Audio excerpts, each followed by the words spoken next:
धर्माची तो मूर्ती पाप पुण्य तुझी हाती मज सोडवी दातारा कर्मापासून दुस्तरा करसी अंगीकार तरी काय माझा भार मज सोडवी दातारा कर्मापासून दुस्तरा जीवीच्या जीवना तुका मने नारायणा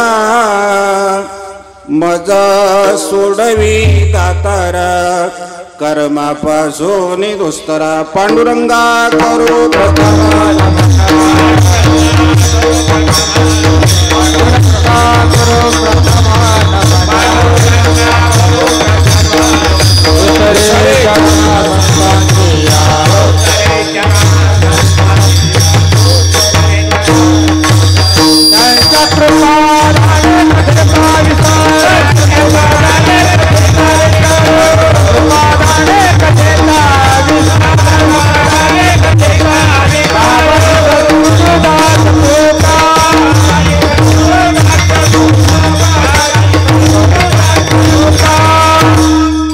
पांडुरंगा करू प्रथम नमन दुसरे चरण संतांचिया त्यांच्या कृपादाने कथेचा विस्तारो बाबाजी सद्गुरू दास तुका आत्मरूप गणेशू केलिया स्मरण होय सकल विद्यांचे आदेकरण तेची वंदो श्रीचरण सद्गुरूंची ते नमस्कारणी आता ओम नमो ज्ञानेश्वरा करुणा कर दयाळा तुमचा अनुग्रह लाधलो पावन झालो चराचरी आता अभिनव वाग्विलासिनी जय चातुर्यार्थ कला कामिनी ते शारदा विश्वमोहिनी न मिली मिया ते नमस्कारोनी आता मस्तक हे पायावरी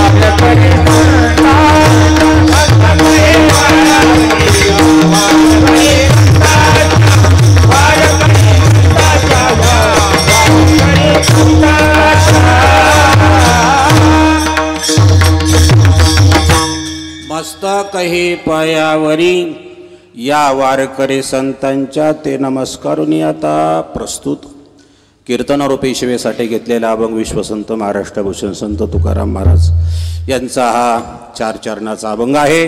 या अभंगामध्ये संत तुकाराम महाराज देवाची स्तुती करून देवाला विनंती करतात विठाराम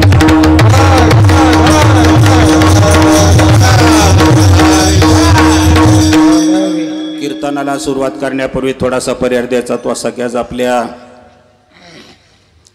खेड भैरवनाथ या गावी प्रतिवर्षीप्रमाणे चालू असणारा भव्य दिव्य असा हा अखंड हरिनाम सप्ताह गेली 61 वर्ष हा असणारा सोहळा अखंडपणे चालू आहे आणि अशा या भव्य दिव्य सोहळ्यामध्ये आजची निवेदित कीर्तन रूपी सेवा माझ्याकडे आलेली आहे।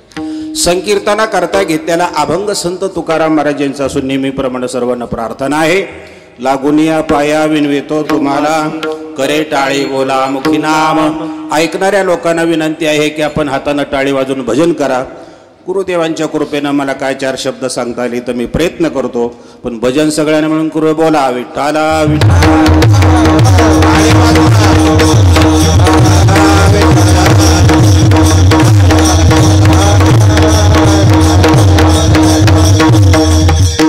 धर्माची तो मूर्ती पाप पुण्य तुझे हाती मज सोडावी दातारा कर्मापासून दुस्तरा।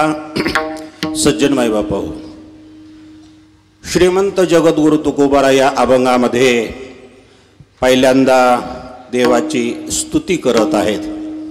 आणि स्तुती करून देवाला विनंती करत आहेत. मनुष्य जीवनामध्ये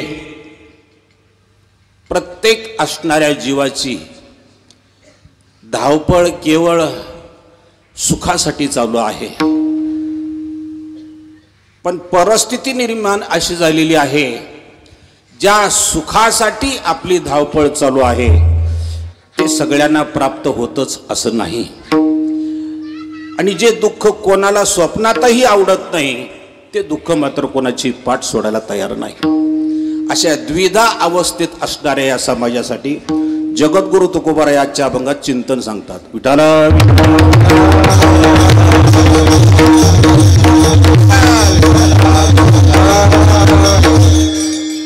जगाच्या दृष्टीनं पाहायला गेला तर भारत नावाचा देश हा संस्कृती प्रधान आहे. जगाच्या दृष्टीनं बघायला गेला तर भारत हा देश अत्यंत भावना प्रधान आहे. जगाच्या दृष्टीनं बघायला गेला तर भारत हा देश अत्यंत समृद्ध असा देश आहे. जगाच्या दृष्टीनं बघायला गेलं तर भारत हा देश अत्यंत सुखी आहे. अशा अनेक दृष्टीनं जगाच्या दृष्टीनं आपला देश अत्यंत चांगल्या सकारात्मक विचाराने युक्त असा आहे. पण प्रत्यक्षात जर बघायला गेलं तर प्रत्येक माणसाच्या चेहऱ्यावरती आज ते समाधान दिसत नाही. कुठेतरी याचा खंत व्यक्त होते. विठ्ठला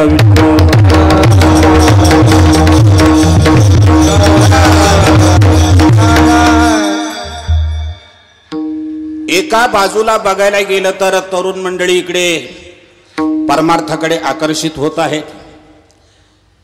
बरीचशी खेड्यापाड्यातली माणसं सुद्धा परमार्थाकडे वळत आहेत. पण तरी जवळून बघितल्यानंतर ज्या पद्धतीनं आपण परमार्थात येणाऱ्या लोकांच्याकडे पाहतो त्या दृष्टीनं अजून परिवर्तन आपल्याला दिसत नाही. तुमच्या एक गोष्ट लक्षात येते का, इथं लोक किती आलेत त्यापेक्षा ते बदललेत किती हे जास्त महत्वाचं आहे. येणं चांगलंच आहे, पण येऊन जर बदल झाला नाही तर ते न आल्यातच जमा येत.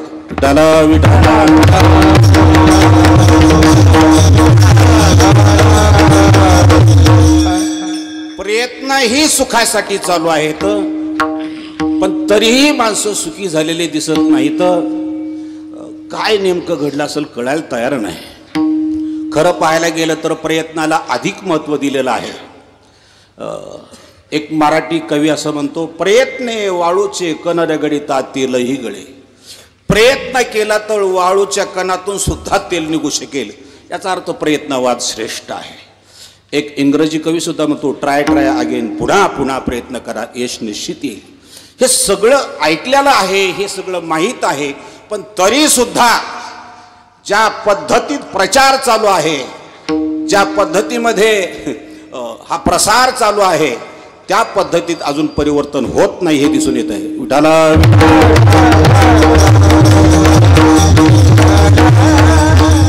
आपण जरी खेड्यातले असलात तरी पण तुम्हाला सगळ्याच गोष्टी कळत नाहीत असं म्हणून चालणार नाही.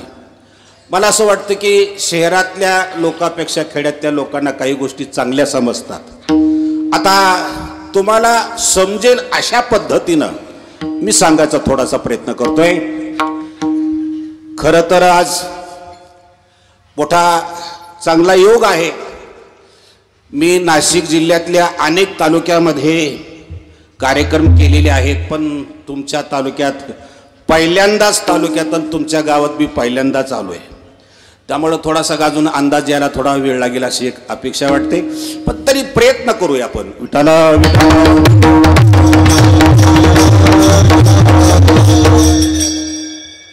शेतकरी वर्ग जास्त असल्यामुळे व्यापार वर्गातला दृष्टांत न सांगता शेतकऱ्यातला दृष्टांत सांगतो, म्हणजे कळायला सोपं होईल. शेतामध्ये बाग लावलेली आहे, पाणी देण्यासाठी गडीही शेतात गेलेला आहे, लाईटही आलेली आहे, मोटर चालू करून पाणीही शेताला दिलेलं आहे, आणि 8 दिवसानं मालक शेतामध्ये गेला तर त्याला बाग सुकलेली दिसलेली आहे. काय समजलं? गाराटले काय आताच? अहो साधी गोष्ट आहे, मी तुम्हाला कळेल असंच सांगतोय ना. शेतामध्ये बाग लावलेला आहे, लाईटही आलेली आहे, मोटर चालू केलेली आहे, त्या शेतामध्ये काम करणाऱ्या गाड्यानं पाणीही शेतात मालाला दिलेलं आहे, पण मालक बघायला गेला तेव्हा पीक सुकलेलं दिसलेलं आहे। याचा अर्थ असा आहे की पाणी दिलं नाही हे खरं नाही। मग बाग सुकली याचं कारण काय? पाणी देणाऱ्यानं दिलं हो, पण ते पिकापर्यंत पोहोचलंच नाही हे पाहिलंच नाही।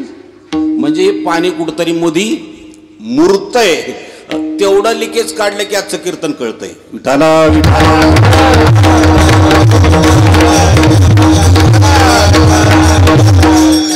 आजचा आपला परमार्थ म्हणजे श्रीमंताच्या सुनासारखा चाललाय। श्रीमंताच्या सोनाला कामाची गरज नसती, पण तिला कधी कधी कामाची लहर येते। म्हणून एक मराठीत अशी म्हण आहे, आलं मानाला गेली शेणाला, मोडली पाटी बसली उन्हाला। तिचं काय बंद पडलंय? तसं आपलं चाललंय। कर्मणूक म्हणून परमार्थाकडे तुम्ही बघायला लागलेला आहात। एक चांगला काळ जातोय म्हणून तुम्ही त्याच्याकडे बघायला लागलेला आहात। एक टाइमपास होतोय म्हणून तुम्ही त्याच्याकडे बघायला लागलेला आहात। या सगळ्या गोष्टीमध्ये सगळं होऊ लागलं, पण परिवर्तन नावाची गोष्ट बाजूला राहिली।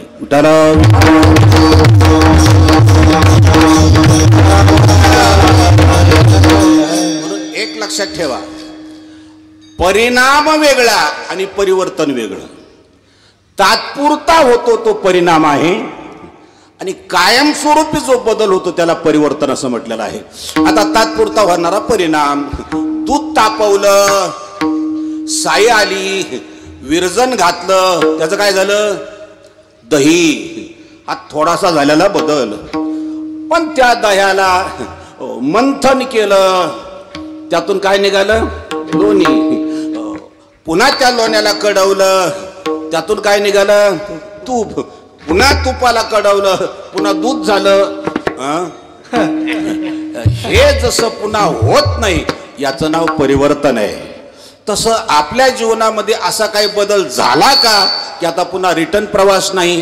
हे दिसत नाही। याचं कारण आहे आपलं नक्की चुकतं कुठे हे लक्षात येत नाही। त्याला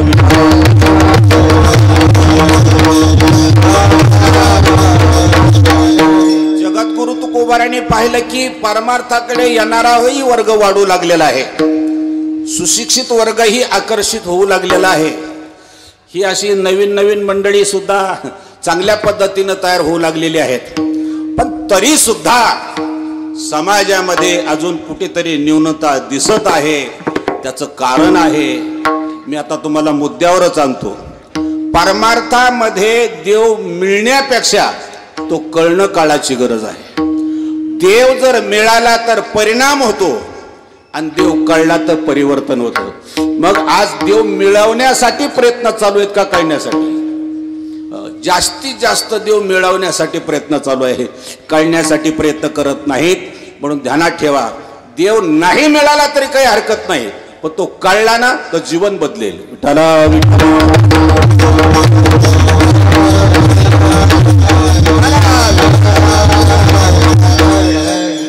काय लोक म्हणतील महाराज अहो देव कळायचं काय अवघड आहे, काय देवळात देवच आहे ना। तोच घोटाळा झालाय। तुम्ही ज्याला देव समजता ना तो देवाचा अवतार आहे। तुम्ही ज्याला देव म्हणून पाया पडता ना ती देवाची मूर्ती आहे। But who is God? मग कोण देव आहे? तुकोबारा म्हणतात तेच तर आज समजून घ्यायचंय ना तुम्हाला। आला का लक्षामध्ये? देवाचे अवतार वेगळे, देवाची मूर्ती वेगळी, देवाचा फोटो वेगळा आणि देव वेगळा। हे बघा, आता असं कधी होणार नाही, पण कल्पना करा, माझा एक फोटो काढून इथं लावला। तुम्ही लावणार नाहीत, कुणीच लावत नाही, तुम्ही कसं लावणार? पण समजा लावला, फोटो माझा आहे, कमी फोटो आहे, खरं बोलाल काय हरकत आहे? फोटो माझा आहे, मी फोटो म्हणजे नाही। तसं हे सगळे अवतार देवाचे आहेत। मग देव म्हणजे काय आहे? तर संत तुकाराम महाराज आपल्याला समजून सांगतात, म्हणजे सज्जनाओ, जे तुम्हाला डोळ्यानं दिसत आहे हे देवाचं सगुण रूप आहे, आणि धर्म हे देवाचं मूळ निर्गुण स्वरूप आहे। त्याला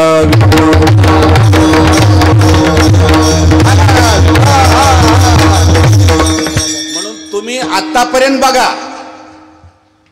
जेवढे देवाचे अवतार झालेले आहेत याचं कारण काय? धर्मरक्षा वया अवतार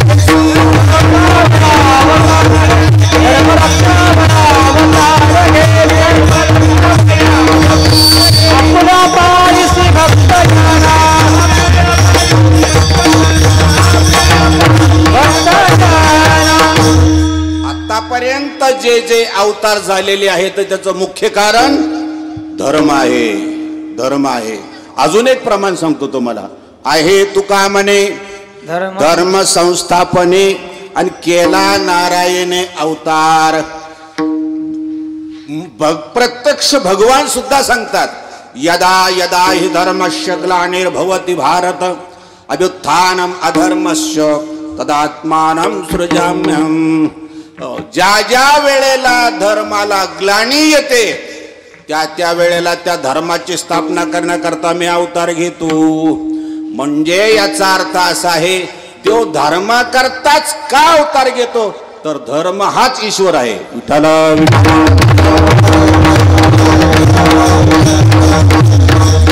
तुम्ही म्हणा मग हे तुम्ही सांगितलं का नाही. हे सांगायचं नसतंय, समजून घ्यायचं असतंय.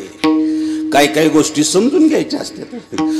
तुम्ही बघा जुन्या काळातल्या आमच्या महिला बिचाऱ्या शिकलेल्या नव्हत्या पण नवऱ्याची मर्यादा घराची मर्यादा पाळत होत्या. या हल्लीच्या पोरी शिकलेल्या आहेत पण मर्यादा पाळत नाही. ए नीट बस लका हळदीला असाच बसशील का. काय करायचं. विठाला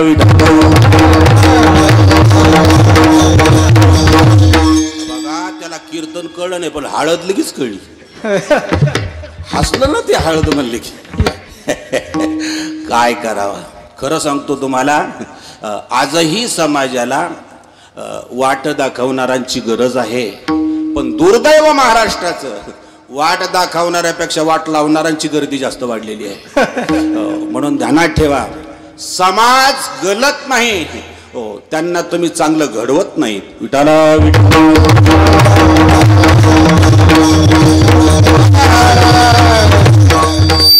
संत तुकाराम महाराज आपल्याला समजून सांगतात की धर्म समजून घ्यायचा विषय आहे. आणि तुम्हाला सगळ्यांना कल्पना आहे आपण खूप 61 वर्ष झालं सप्त्यात ऐकतात. देवापेक्षा जास्त पावर धर्मात आहे. मी आपणाला महाभारतातले उदाहरण देईल. भगवान स्वतः ज्या रथाचं सारथ्य पण करत होता तो रथ कोणाचा होता. अर्जुनाचा. जो रथ देव हाकत होता तो रथ अर्जुनाचा जमिनीवर चालत होता. पण ज्या रथामध्ये धर्मराज उभा होता तो रथ जमिनीपेक्षा एक हातभर आधार चालत होता. बोला पावर कशात आहे. ही धर्माची पावर आहे. कथा सांगून व्यथा संपणार नाही म्हणून टायमिंग घालत नाही.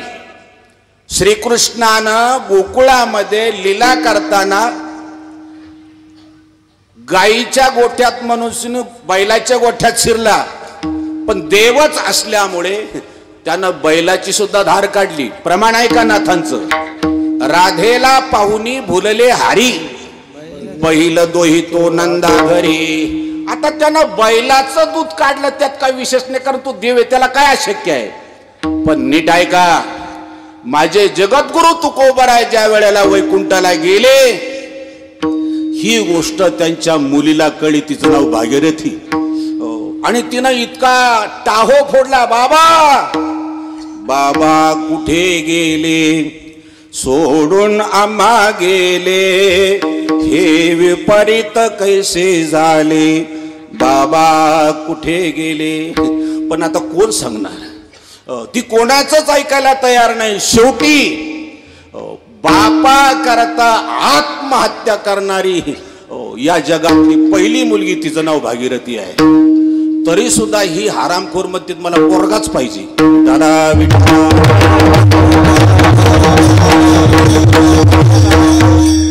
का म्हणून तुम्ही पोरांच्या नादाला लागला मला कळत नाही. मुला मुलीमध्ये भेद करू नका. मुली इतकं प्रेम कोणावरच तुम्हाला पाहायला भेटणार नाही. पहिल्यांदा बापा करता जीव देणारी मुलगी तुकोबारायांची. तुकोबारायांना पोरं नव्हते का. गावामध्ये दुसरी माणसं नव्हते का. पण बापावरती खरं प्रेम करणारी मुलगी असते या निमित्तानं तरी समजून घ्या. आणि त्या मुलीनं आत्महत्या करण्याकरता इंद्राणीच्या डोहामध्ये उडी मारली आणि तिच्या केवळ त्या निखळ प्रेम आणि निष्ठे करता जगद्गुरु तुकोबारा पुन्हा वैकुंठावरनं खाली आले.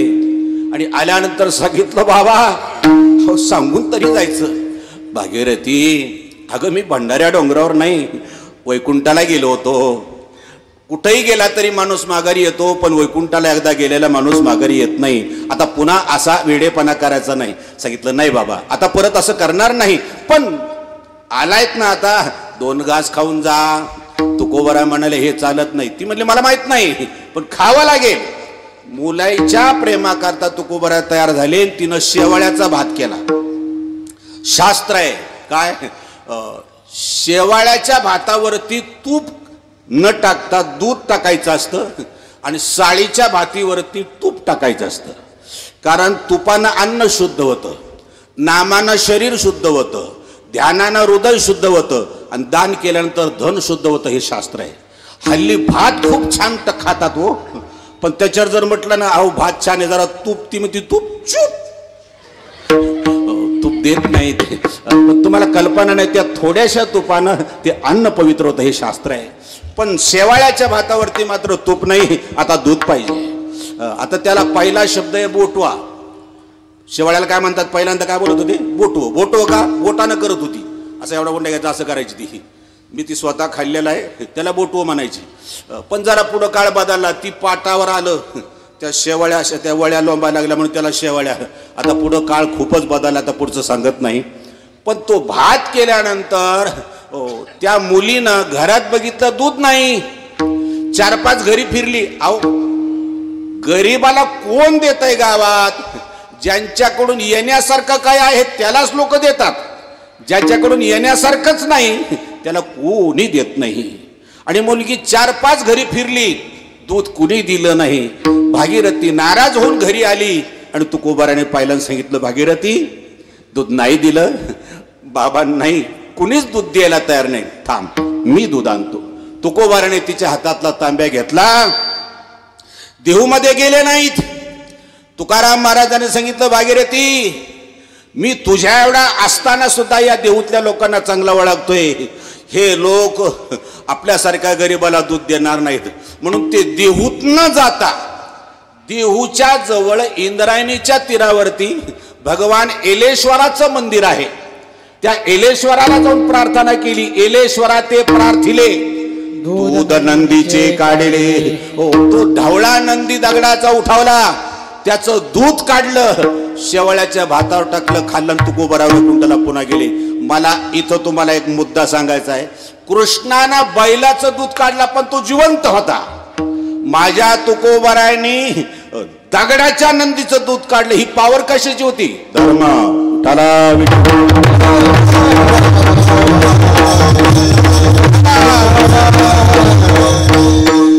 स्वातंत्र्याच्या आणि स्वराज्याच्या चळवळीमध्ये फक्त संभाजी राजेच गेले का? अजून कोणी गेले नाहीत का? मग त्याचा इतिहास का नाही? इतिहासात त्याच्या घटना लिहिलेल्या आहेत, पण ती घटना इतिहास झाली नाही. त्याची कारण अनेक आहेत, पण संभाजी राजांचाच इतिहास का? तर त्यांचं कारण आहे की संभाजी राजांचं पूर्ण जीवन म्हणजे धर्मासाठी होतं. आपल्याला ती सगळी कथा कल्पना आहे. त्याला शेवटचा प्रश्न विचारला, माझ्या मुलीला तुझ्या संग लग्न करायचं आहे, तू लग्नही करू नको, तू करणार नाहीस मला माहितीये, मराठाचा बच्चा आहे, फक्त हो म्हण. एवढं ऐकलं तरी मी तुला जिवंत सोडेल. माझ्या राजाने हो सुद्धा म्हटलं नाही, मरण पत्करलं, पण माघार घेतली नाही. याचं कारण धर्म आहे. त्याला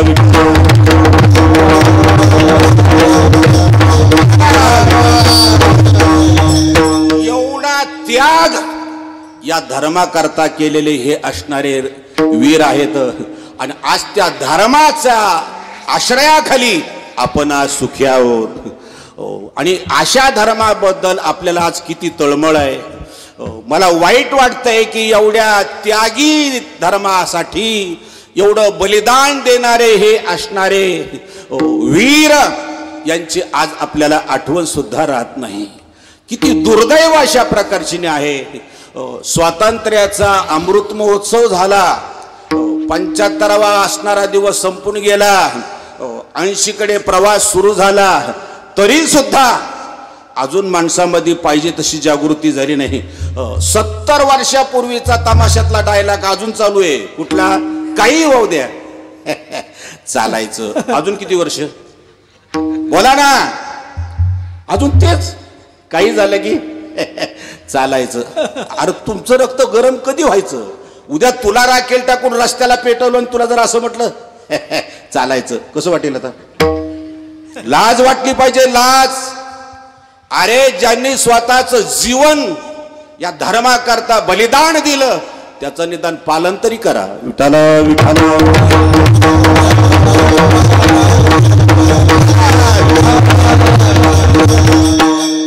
80% कुंकू बंद झालंय. टिकल्यावर कार्यक्रम आलाय. धर्मात बसतंय का? आणि दुसऱ्या धर्मातल्या महिला बघा, चुकून टिकलीला सुद्धा हात लावत नाहीत. त्यांना फॅशन माहित नाही का?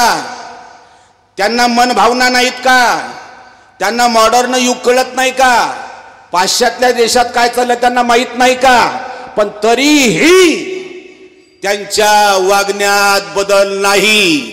एक सुद्धा मुलगी मुसलमानाची बुरका न घेता कॉलेजला सुद्धा जात नाही.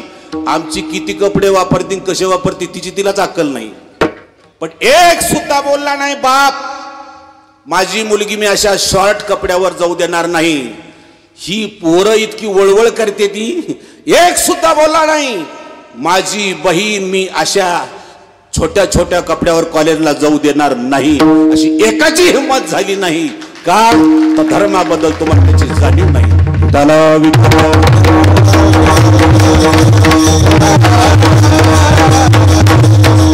मित्रांनो, अजून वेळ गेलेली नाही. शिवाजी राजांना फक्त जयंतीला हाक मारण्यात काही अर्थ नाही. या राजे पुन्हा जन्माला या. अरे कशाला? राजे जन्माला नक्की येतील. जरा माझं कीर्तन समजून घ्या. कधी? ज्या वेळेला महाराष्ट्रामध्ये जिजाबाई जन्माला येईल त्या दिवशी प्रत्येक घरामध्ये शिवाजी राजांचा जन्म होईल. आज जिजाबाई म्हणजे शिवाजी राजांची आई नव्ह, जिजाबाई म्हणजे प्रत्येक कुटुंबातली मुलगी. आजची जिजाबाई जन्माला येण्यापूर्वीच तिला खलास केल्या जातं. मला सांगा राजांचं कसं येणं होईल? या राहिलेल्या महिला म्हणतील आम्ही नाहीत का जिजाबाई? आता तुझ्याबद्दल काय बोलावं? अहो ही जिजाबाई टीव्ही पुढे बसली, हिचा शहाजी जेवायला आला तरी ही पाणी देत नाही. हिच्या पोटी शिवाजी याला येडा आहे का?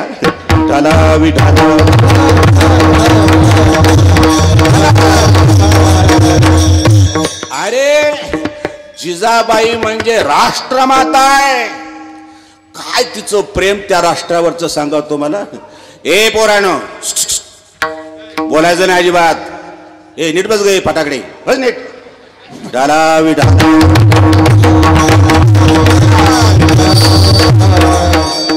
काय लोक म्हणतील महाराज लहान मुलं आहेत. नाही, ऐका, हीच आपल्या महाराष्ट्राची भावी पिढी आहे.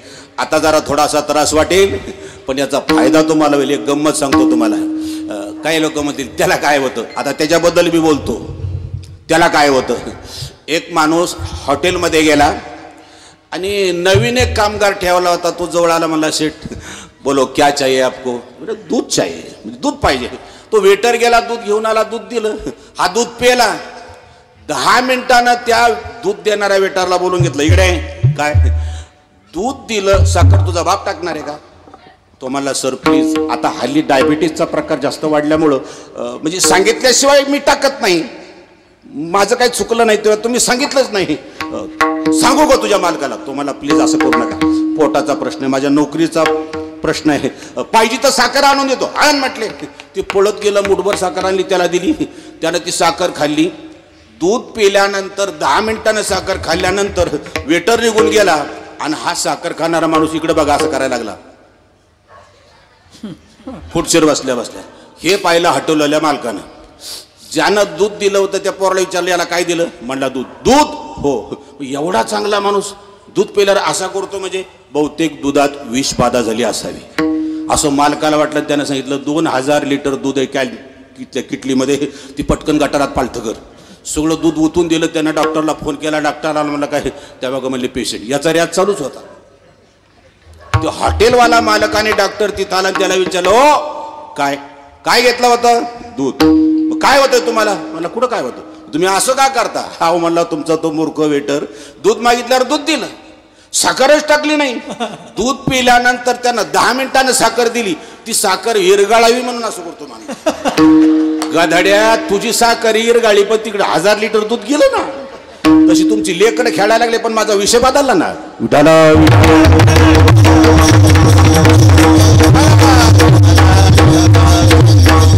म्हणून एक गोष्ट लक्षात ठेवा, नकळत जरी विस्तू हातात घेतला तर ती गार लागत नाही, त्याचा स्वभावच आहे तुम्हाला भाजणं. जाणून बुजूनही तुम्ही जर धर्माचा अपमान करत असाल आणि चुकूनही अपमान जर करत असाल तर त्याचा परिणाम भोगावा लागेल, ही गोष्ट ध्यानात ठेवा.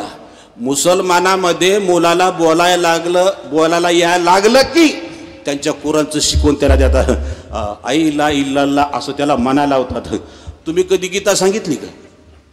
माहीतच नाही कशा सगळं खावी, इतकी अनपट आमची आज लोक येत.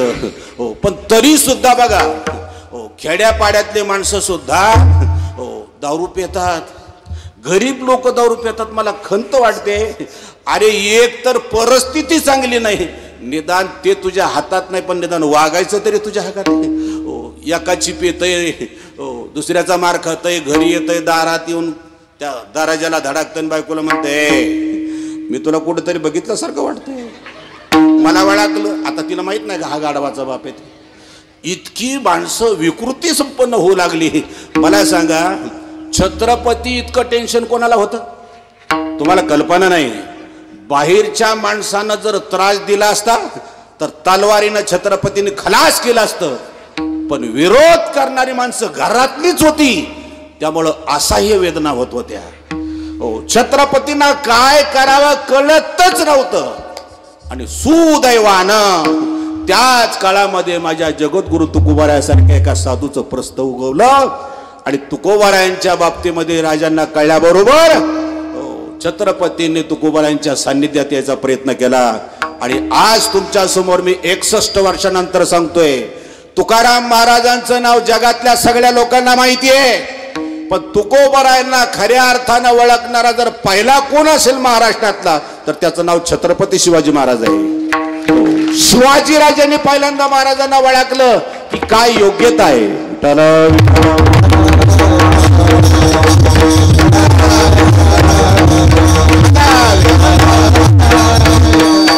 एक लक्षात ठेवा, जाड जाणीजे फुले, मानत जाणीजे बोले, भोगे जाणीजे केले पूर्वजन्मी. ही ओळखण्याचं लक्षण आहे. गुणावरनं देव कळतो, लक्षणावरनं साधू ठरतो आणि बोलल्यानंतर कळतो की हा माणूस किती अधिकारी आहे.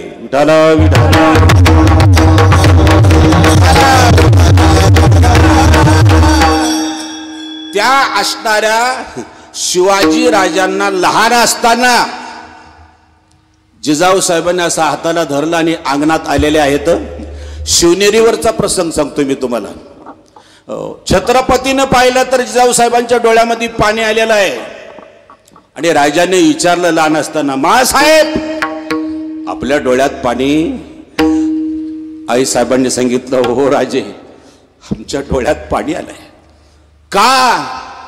नाही राजे, गोष्ट छोटी आहे पण त्याचं कारण खूप मोठं आहे. तुमचं वय लहान आहे, तुम्हाला कळणार नाही मी कशासाठी रडते. एवढ्या लहान वयात सुद्धा किती जाणकार राजा होता, जरा नीट ऐका. छत्रपतींनी आईचा हात सोडला आणि एक पाऊल मागं सरकले, सांगितलं, महासाहेब आम्ही तुमच्याकरता कायमचेच लहान राहू. याचा अर्थ मूल किती मोठं झालं तर आईपेक्षा मोठं होत नाही, हा त्याचा अर्थ आहे. छत्रपती बालपणामध्ये बोलत आहेत. हे संस्कार प्रत्येक आईला आपल्या लेकरावर करता येतात, हे ध्यानात ठेवा. हो, छत्रपती बाल्य अवस्थेत सांगतात, आईसाहेब तुमच्यासाठी आम्ही कायमच लहान आहोत, पण वय जरी लहान असलं तर तुमचं दुःख समजून घेण्या इथपर्यंत आम्ही बुद्धीने मोठे आहोत. बोला तुमचं दुःख काय आहे. एवढ्या लहान वयात तितका समजदारपणा पाहिला. छत्रपतींच्या तोंडावरनं राष्ट्रमाताने हात फिरवला आणि सांगितलं, राजे त्या मेल्या उदय भानाचं मला मात्र वागणं सहन होत नाही. माझ्या कानावरती दिवसा किंकळ्या येतात राजे. आमच्या असणाऱ्या मुलींना तो जीवचा पळून नेतोय, हे थांबलं पाहिजे. ऐकल्याबरोबर छोट्याशा बाळराजांनी अशा मुठी वळल्या, दात खायला सांगितलं, मा साहेब हे थांबल्या जाईल. इतकं प्रेम, इतके संस्कार इतक्या लहान वयामध्ये केले, म्हणून तिला राष्ट्रमाता म्हणतात. विठाला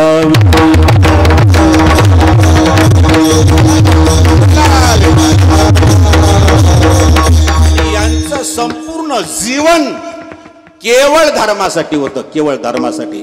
म्हणून ध्यानात ठेवा, एक वेळेला देवाच्या पाया नाही पडलात काही अडचण नाही, पण धर्माच्या विरुद्ध जर एक पाऊल पडत असेल तर सावधान.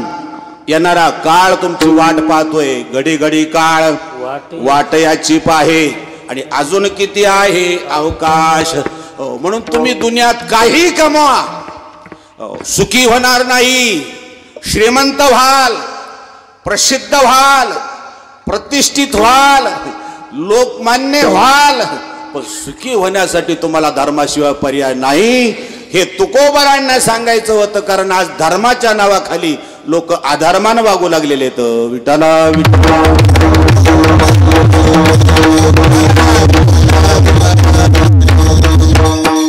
तुम्हाला मागा बोललो, अजून काय आमच्या माता भगिनींच्या कपाळाला कुंकू आहे. आज आमच्याकडे जर तुम्ही पुण्याला मुंबईला आलात, एरवीचा विषय सोडा, मुलगी लग्न झाल्यावर सत्यनारायणाची पूजा करूच तर सुद्धा पदर डोक्यावर घेत नाही. सासूबाई म्हणती, सुनबाई हा ग थोडा पदर घसारला तर नको ते ऐकावं लागत होतं आम्हाला. निदान कमीत कमी तू शिकलेली मला कबूल आहे, पण कमीत कमी पूजा होस तर तरी पदर घे. तर ती सुनबाई हळूच म्हणती, ईश गावंडळ कुठली. आता या हाडळीला कसं समजून सांगायचं, पदर घ्यायचा असतो ही आपली धर्मनीती आहे. तुम्हाला सगळ्यांना कळतंय पदर उतरायचा कार्यक्रम कधी असतोय ते. विठाला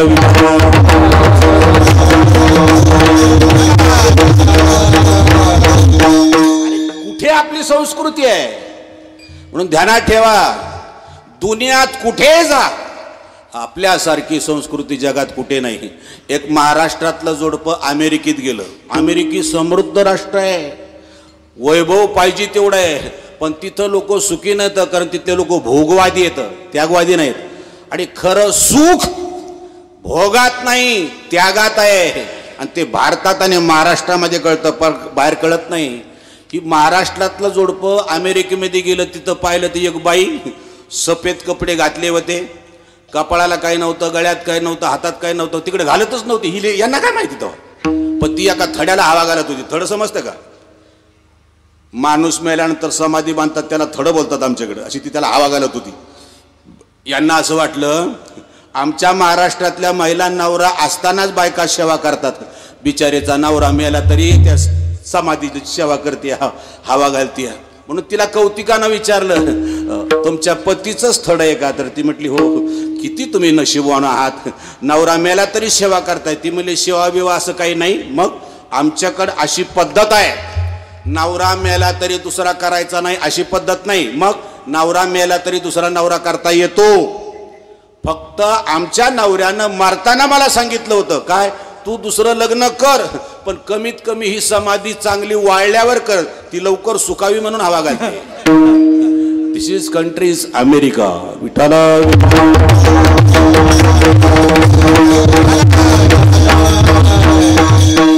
तिकडं तरुणपणात सुद्धा तारुण्य पाहायला भेटत नाही.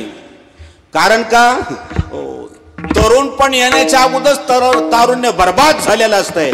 कारण तिकडं नेम नीती धर्म शास्त्र हे काही त्या लोकांना कळत नाही. भरते जीवन मत्ता करे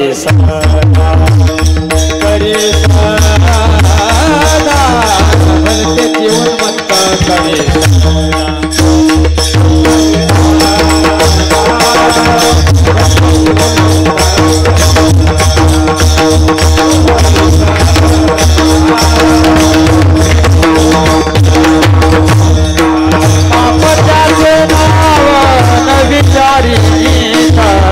भरते जीवन मत्ता करे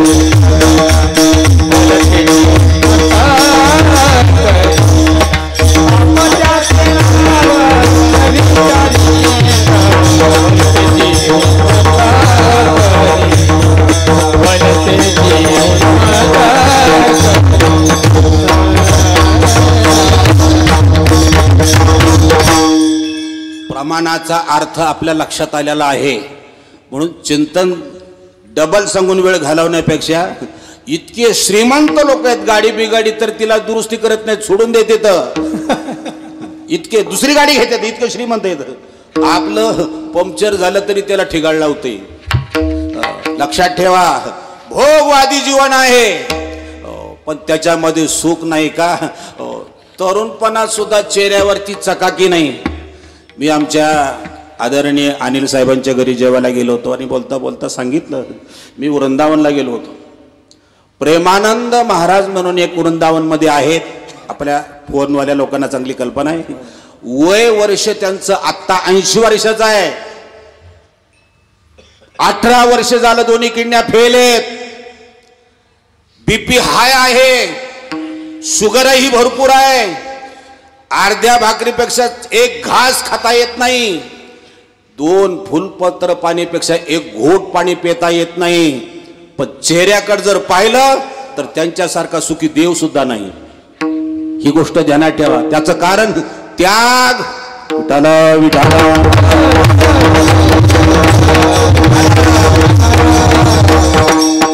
वयाच्या 80व्या वर्षी सुद्धा 26 ते 27 वर्षाची मुलगी सुद्धा लाजेनं मान खाली घालेल इतकं सौंदर्य आज आहे.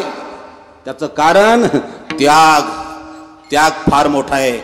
ज्ञानापेक्षा त्यागाला जास्त किंमत आहे.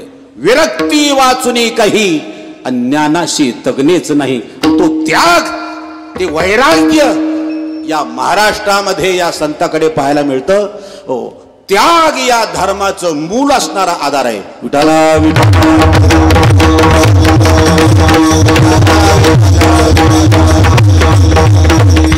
मी तर आता त्या भागातलाच आहे.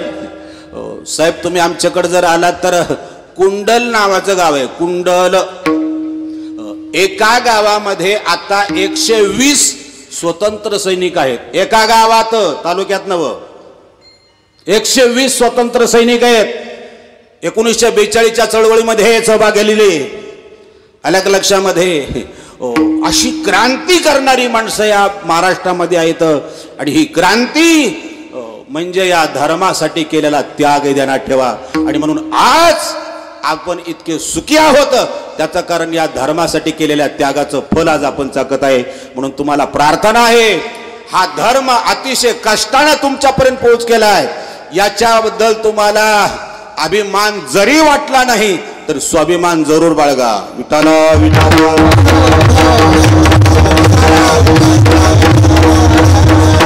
म्हणून संत तुकाराम महाराज आपल्याला देव समजून सांगत आहेत. आता शेवटचा मुद्दा सांगून मी तुम्हाला अभंगावर आणतोय. कल्पना करा, देव तुम्हाला मिळाला पण कळाला नाही, काय होईल? याच्याकरता एक अलीकडच्या काळातलं खेड्यापाड्यातलं उदाहरण आहे. एका मुलाचं लग्न झालं. त्या लग्नामध्ये त्या मुलाला सगळंच आलं, म्हणजे भांडे कुंडे कपडे रॅक वगैरे वगैरे हे सगळं आलं. पण शेजारची माणसं उन्याची वाटेकरी, म्हणजे काय कमी आहे त्याच्यावरच बोट ठेवतात. एक शेजारची म्हातारी आली आणि त्यांना वरदेवाच्या आईला म्हणती, आत्या काय लग्न छान झालं, बर. जेवण उत्कृष्ट झालं, बर. काहीच कमी नाही, बर. पण आता पुन्हा कशाला पण नाही म्हणले, राहू द्यावं. अगं सांग ना. असू द्यावं. नाही पण सांग ना. आणि बाईच्या जातीला नको म्हणल्याशिवाय नेटालाच काम लागत नाही. काय गुण असून देव झाले. ही काय बोला ना, तिला काय दम निघाना. शेवटी ती म्हणजे नाही सांगच नाही म्हणली. उगच माझ्यामुळे भांडणं कशाला, मग बोललीच कशाला. पण हिनं आग्रह केला म्हणून तिनं सांगितलं, काय नाही हो, तुमच्या सुनबाईला सगळं आलं, फक्त एक वस्तू नाही. काय? पाणी तापायचा बम. आता ही खेड्यातली म्हातारी अख्खं आयुष्य चुलीत गेलं, म्हणजे चूल वापरण्यात, तिला बम काय माहिती. शेजारीन बोलली म्हणून अधून मधून ती सोनाला टोमना मारायचा. तुझ्या बापानं सगळं दिलं पण बम नाही दिला. आता ती सून शिकलेली असल्यामुळे, शिकलेल्या पोरी नाही का, सून शिकलेली असल्यामुळे आडानी सासूच्या नादाला लागली नाही, तोंडाला तोंड देऊन भांडण केलं नाही. मग दिवाळीला माहेरला गेल्यानंतर बापाला सांगितलं, दादा 20 लाख रुपये देऊन खर्च करून लग्न दिलं करून, फक्त बम दिला ना म्हणून सासू बोंब मारती, तेव्हा तिच्या मोडद्यावर एकदा बम घाला. पाप आहे. 50,000चा बम दिला. सुनबाई बम जशी घेऊन आली तसं त्या सासूनं बघितला आणि इतका तिचा जीव मोठा झाला. सारखं बंबाकडे बघायची, सुनाकडे बघायची आणि संध्याकाळी हिला जेवण सुद्धा जायना, ती बंबाकडेच बघायला लागली. शेवटी तुम्हाला सांगायचं सगळी झोपली, हिला झोपच लागा ना. ती पुन्हा घड्याळाकडे बघायला लागली, बंबाकडे बघायची. कधी उजळलं कधी पेटवलं असं झालं तिला. 1:30 वाजताच उठली. आल्या का लक्षामध्ये? जरा ही आता थंडीचे दिवस येतं, तुमच्याकडे काय बोलतात मला माहिती नाही, आमच्याकडे जळण बोलतात, ते चुलीत घालता याला जळण लाकडं काय बोलत असतील ते. तिनं ती बंबामध्ये घातली, ती पेटाना गारटाना राखेल टाकून काडी लावली, ती बंब पेटला. जसा बंब पेटला तसा म्हातारीला असा आनंद झाला जर कारखान्याचा बॉयलर पेटवला. बंब पेटल्याबरोबर म्हातारी लुगू लुगू घरात गेली. एवढी मोठी कळशी पाण्याची घेऊन आली आणि मधल्या नळकुंड्यात पाणी ओतलं. जसं पाणी ओतलं तसं भडडडडड खाली आलं. पाणी खाली आल्याबरोबर तिनं सोनाच्या अंगावरची चादर अशी ओढून काढल्याने सांगितलं, उठ, बापाच्या नावाचा टेंबा मिरवतीया. आणला ती आणला, उशीर आणला, फुटका बम घेऊन आली. त्या सोनानं पाहिलं बम नवीन आहे पण या जातीला वापरायची अक्कल नाही. मग ती सून मनात म्हणली बरं का, काय आत्ता माझी सटाकली. नाही नाही मी आगावपणा करतोय उगं, असं काय बोलले नाही, पण तिला थोडा राग आला आणि मग ती राग असं दात खाऊन म्हणली, साधी वापरायची अक्कल नाही, मग कशाला बम बम म्हणून बूम मारतीस. दृष्टांत संपला. सिद्धांत आहे का? बम मिळाला का कळाला? बोला. मिळाला. तो कळाला असता तर असा दुरुपयोग केला. मग साधा बम तुम्हाला मिळून कळाला नाही तर मिळून सुद्धा उपयोग झाला नाही. आयुष्यभर देव कळला नाही तर तुम्हाला मिळून का उपयोग होणार आहे? विठाला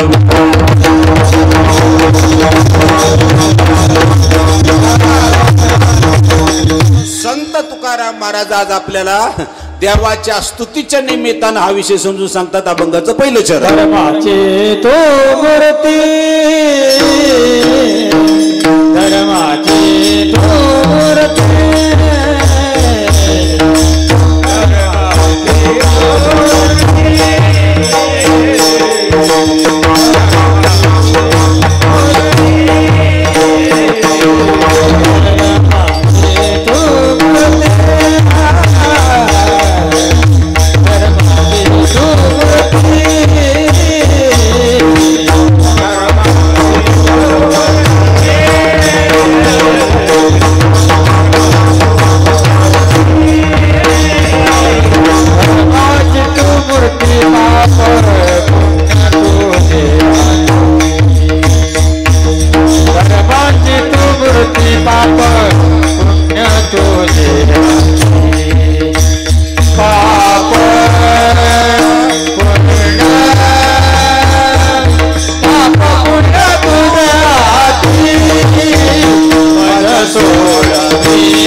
याला समय सूचकता म्हणतात. खरं तर आता गाणाऱ्या आणि वाजवणाऱ्यासाठी सगळ्यांनी एकदा टाळी वाजवा. मी तुमच्या गावात पहिल्यांदा आलोय म्हणजे तुम्ही असा अर्थ करू नका मी बहुतेक प्रॅक्टिस करतोय. मी मंडपात येताना काही मला बघून हसत होती, त्यांना असं वाटत होतं लईच जुनं वाटत दिसतंय. कमरात वाकले. हा वाकलो ही गोष्ट खरीच आता काय मी नाही म्हणतो का झाकणार आहे का, पण मी म्हणतो तुम्ही असा गैरसमज का करता? अँटीना वाकला म्हणजे टीव्ही बिघडला काय? कमरात वाकलोय, डोक्यात अजून चांगल्या जमू देत नाही. आणि कपडे बघून अवसान घेऊ नका, धुवायलाच टाइम नाही त्याला, मी काय करणार?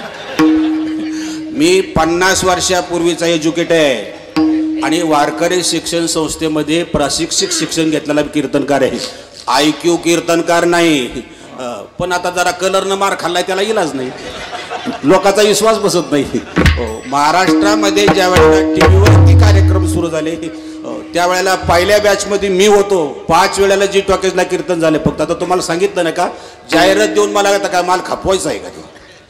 आणि मी आता खरं तर खूप कंटाळलोय. फक्त एकच तळमळ आहे, महाराष्ट्रातला सुशिक्षित आणि तरुण वर्ग घडला पाहिजे, या तळमळी करता फिरतोय. विठाला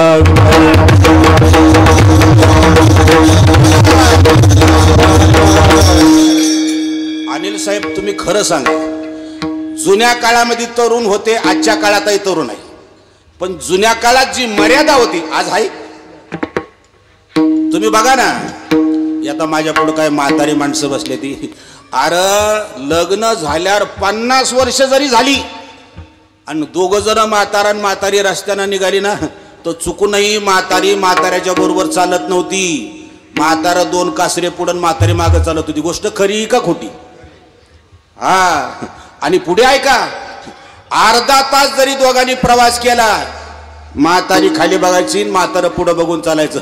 म्हातारी अर्ध्या तासांत सुद्धा मागं बघत नव्हती आणि म्हातारं असं तोंडवर करत नव्हतं. म्हातारी का मागं बघत नव्हती? तिला खात्री होती म्हातारं बदलणार नाही. आणि म्हातारं तोंडवर का करत नव्हता? तिचा विश्वास होता म्हातारी तशातली नाही. ही हल्लीचे चित्रा बसाले हातच सोडत नाही तो का? जातीला विश्वासच नाही. ही धर्मनीती आहे, हा त्याग आहे, ही मर्यादा आहे. सगळ्या गोष्टी संपून गेल्यावर अरे मुलाला मुलगा झाला तरीही बापा पुढं आई पुढं स्वतःच्या बायकोला बोलायची हिम्मत होत नव्हती. इतकी मुलांना आई बापाची किंमत कळत होती. आज थोरला मुलगा थोरली सून जर पुढं बसली तर म्हातारी कुडाला काठी आणून म्हाताऱ्याला म्हणती मागं हो, पुढे जाऊ नकोस. ती बसले. ती इतकी वाईट परिस्थिती आली. त्याचं कारण या लोकांनी धर्माची असणारी उंची खाली केली.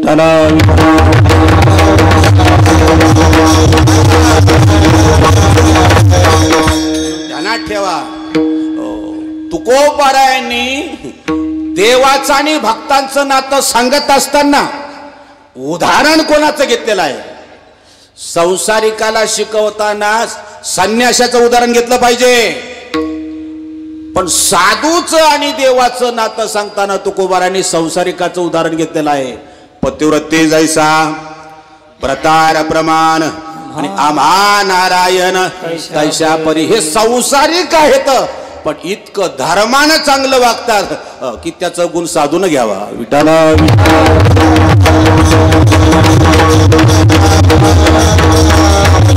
ही गोष्ट तुकोबारायांना माहिती आहे. धर्म एका शब्दात सगळ्या मर्यादा त्याच्या अंतर्गत अशा प्रकारची आहेत. आणि ही आज काळाची खूप मोठी गरज आहे. म्हणून ध्यानात ठेवा, अभिमान अजिबात नसला पाहिजे पण स्वाभिमान 100% पाहिजे. आज उलट झालंय, अभिमान वाढायला लागलाय आणि स्वाभिमान संपत चाललेला आहे. आल्या का लक्षामध्ये? कुणी काहीही केलं वाईट, कुणी त्याची दाखल घ्यायला तयार नाही. पण ज्याला अक्कल नाही ते सुद्धा लगे कालर ताट करतंय. मला काय समजतं, तुला काय समजायचं? मला कळत नाही. त्याचं कारण तुम्ही बघा ना, जी देवळात येत नाहीत ते म्हणते बुवाचा सूरच चुकला तुला. त्याचं कारण असं आहे, ज्ञान कोणालाही होत नाही पण अभिमान कोणालाही सोडत नाही. त्याचं कारण तुम्हाला धर्माची जाण नाही. उठाला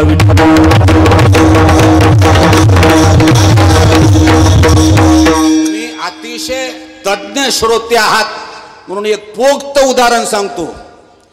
राम, लक्ष्मण आणि सीतामाई वनवासात असताना मला इथं आल्यानंतर कळलं की तर प्रभू रामचंद्रांच्या पदस्पर्शाने ही पावन झालेली भूमी आहे. आज भाग्यवान आहात. 500 वर्षानंतर प्रभू रामचंद्र पुन्हा एकदा अयोध्येमध्ये विराजमान होत आहेत आणि तो दिवस लांब नाही, फक्त उद्याचा दिवस मध्ये आहे. आणि त्या रामाबद्दलची कथा आहे का?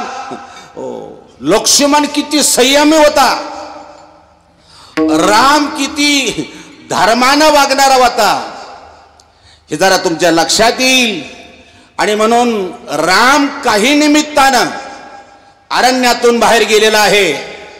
सीतामाई तिचा असा नेम होता की ती रामाच्या देखत भूमीला पाठ लावत नव्हती. राम नसताना राम झोपी गेल्यावर झोपायची आणि तो उठायच्यात उठायची. म्हणून पतिव्रता प्रमुख 5 अहिल्या, द्रौपदी, सीता, तारा, मंदोदरी, त्यात फर्स्ट नंबर सीतेचा. कशामुळे तर हे कारण आहे, रामादेखत भूमीला पाठ लावली नाही. आणि म्हणून ती राम निघून गेला म्हणून तिनं विश्रांती घेण्याकरता ती झोपलेली आहे.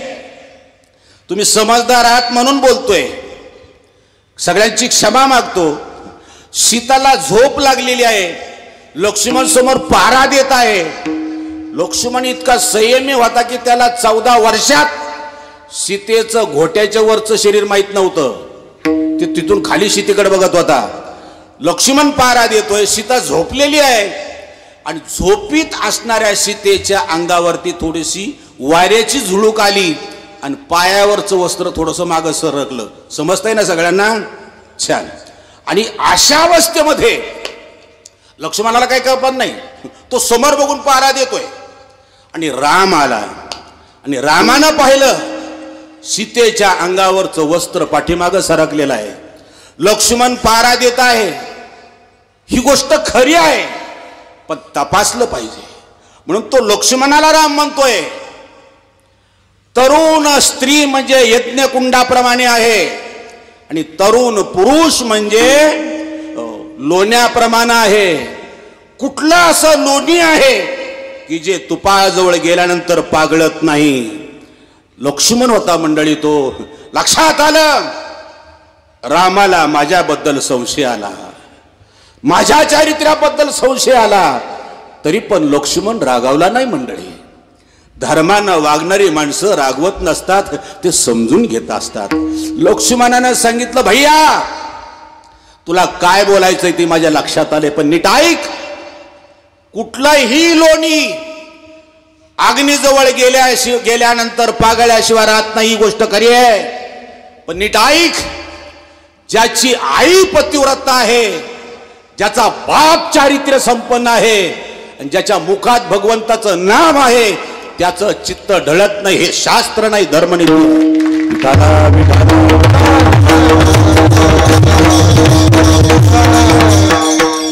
हे सांगणारा फक्त आपला धर्म आहे मंडळी. आणि म्हणून एवढी धर्माची तीक्ष्णता आहे, इतकी प्रभावी शक्ती त्याच्यामध्ये आहे. 100 उदाहरणं मी सांगेन तुम्हाला.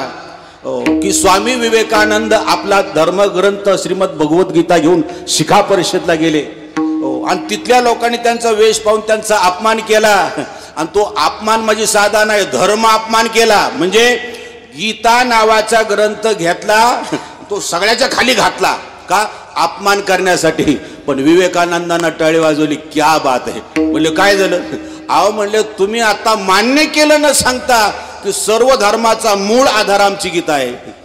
यांनी केला अपमान, पण झाला त्यांचाच अपमान. आला का लक्षामध्ये? इतकी सहनशीलता, इतकी नीतिमत्ता या धर्मामध्ये आहे. म्हणून आज धर्म कळणं, धर्माप्रमाणे वागणं आणि त्या धर्माचं पालन करणं प्रत्येकाचं कर्तव्य आहे. विठाला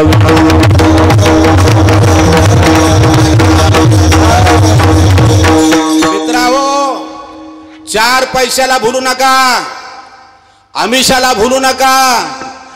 धर्म बदलला तर या जन्मात तुम्हाला 2 घास चांगले खायला मिळतील, पण लिहून ठेवा, पुढचे किती जन्म नरकात जातील हे सांगता येणार नाही. म्हणून उपाशी मेला तरी सुद्धा धर्म बदलायचा नाही. का? उपाशी राहिलेला माणूस जास्त काळ उपाशी राहत नाही. आणि धर्मा करता उपाशी राहणारा जो माणूस आहे, देव त्याची व्यवस्था केल्याशिवाय राहत नाही. हे शास्त्र आहे. आणि म्हणून त्या धर्माबद्दल जाणीव निर्माण होण्याकरता तुकोबरा या अभंगातून म्हणतात, पांडुरंगा धर्माची तो मूर्ती, पाप पुण्य तुझे हाती. पांडुरंगा रे, हे सगळं तुझ्या हातात आहे. आणि खरं सांगतो तुम्हाला, तुम्ही एकदा त्या देवाला तसं म्हणा, हे तुझ्या हातात आहे, मग बघा तो तुमच्या हातात काय देतो ते. विठाला विठाला.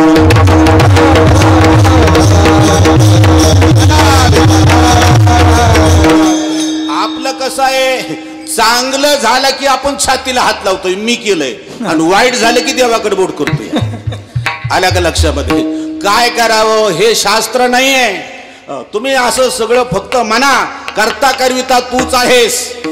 मग तो भगवान म्हणतो, ऐका, जो होय मज अनन्य शरण, तयाचे निवारी मी जन्म मरण, या लागे शरणांगता शरण मीची एकू, किंवा योग क्षमत्याचे जाणे जड भारी, आणि वाट दावी करी धरून या. तुमचा योग आणि क्षम स्वतः देव चालवतो. प्रसंगांती हात धरून सुद्धा चांगल्या मार्गाला लावतो. विठाला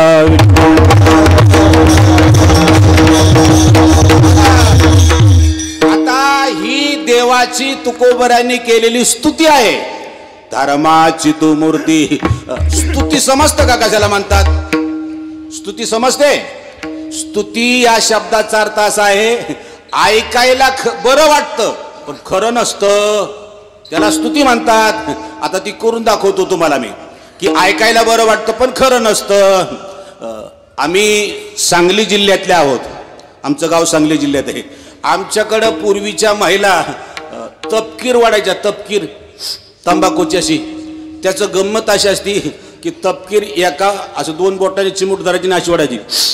असं ओढली की एक बातमी काढायची, गप बसायचं नाही. मग ती एकीनं अशी चिमूट घेतली आणि सांगितलं, सकू काही म्हण, की दुसरीनं चिमूट घेतलीच. काय झालं आता? हे सगळं प्रत्येक वेळेला मी म्हणणार नाही बरं का, हे तुम्ही समजून घ्या. मग तिनं सांगितलं, काही नाही ग, पोरीनं नशीबच काढलं.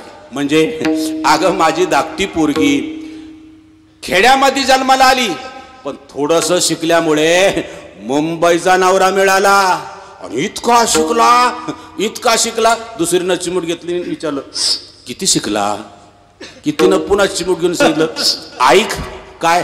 अगं तो इतका शिकला, त्यानं जर पत्र पाठवलं तर अख्ख्या गावात कोणाला पत्र वाचता येत नाही, इतका शिकला.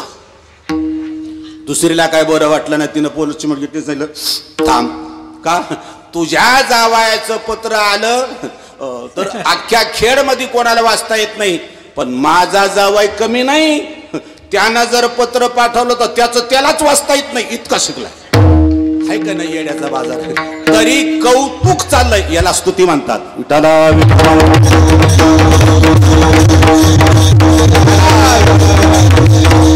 किंवा आता हल्लीचे पुढारी बघा, वाजपेयीच्या स्टाईल मध्ये भाषणाची सुरुवात करतात. आज या ठिकाणी आपण सर्व का जमलो हे तुम्हाला माहितच आहे.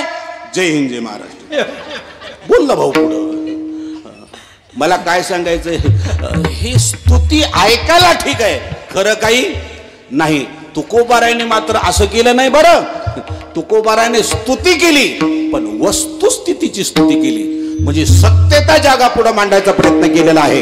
आणि याचा देवाला मनस्वी आनंद झाला.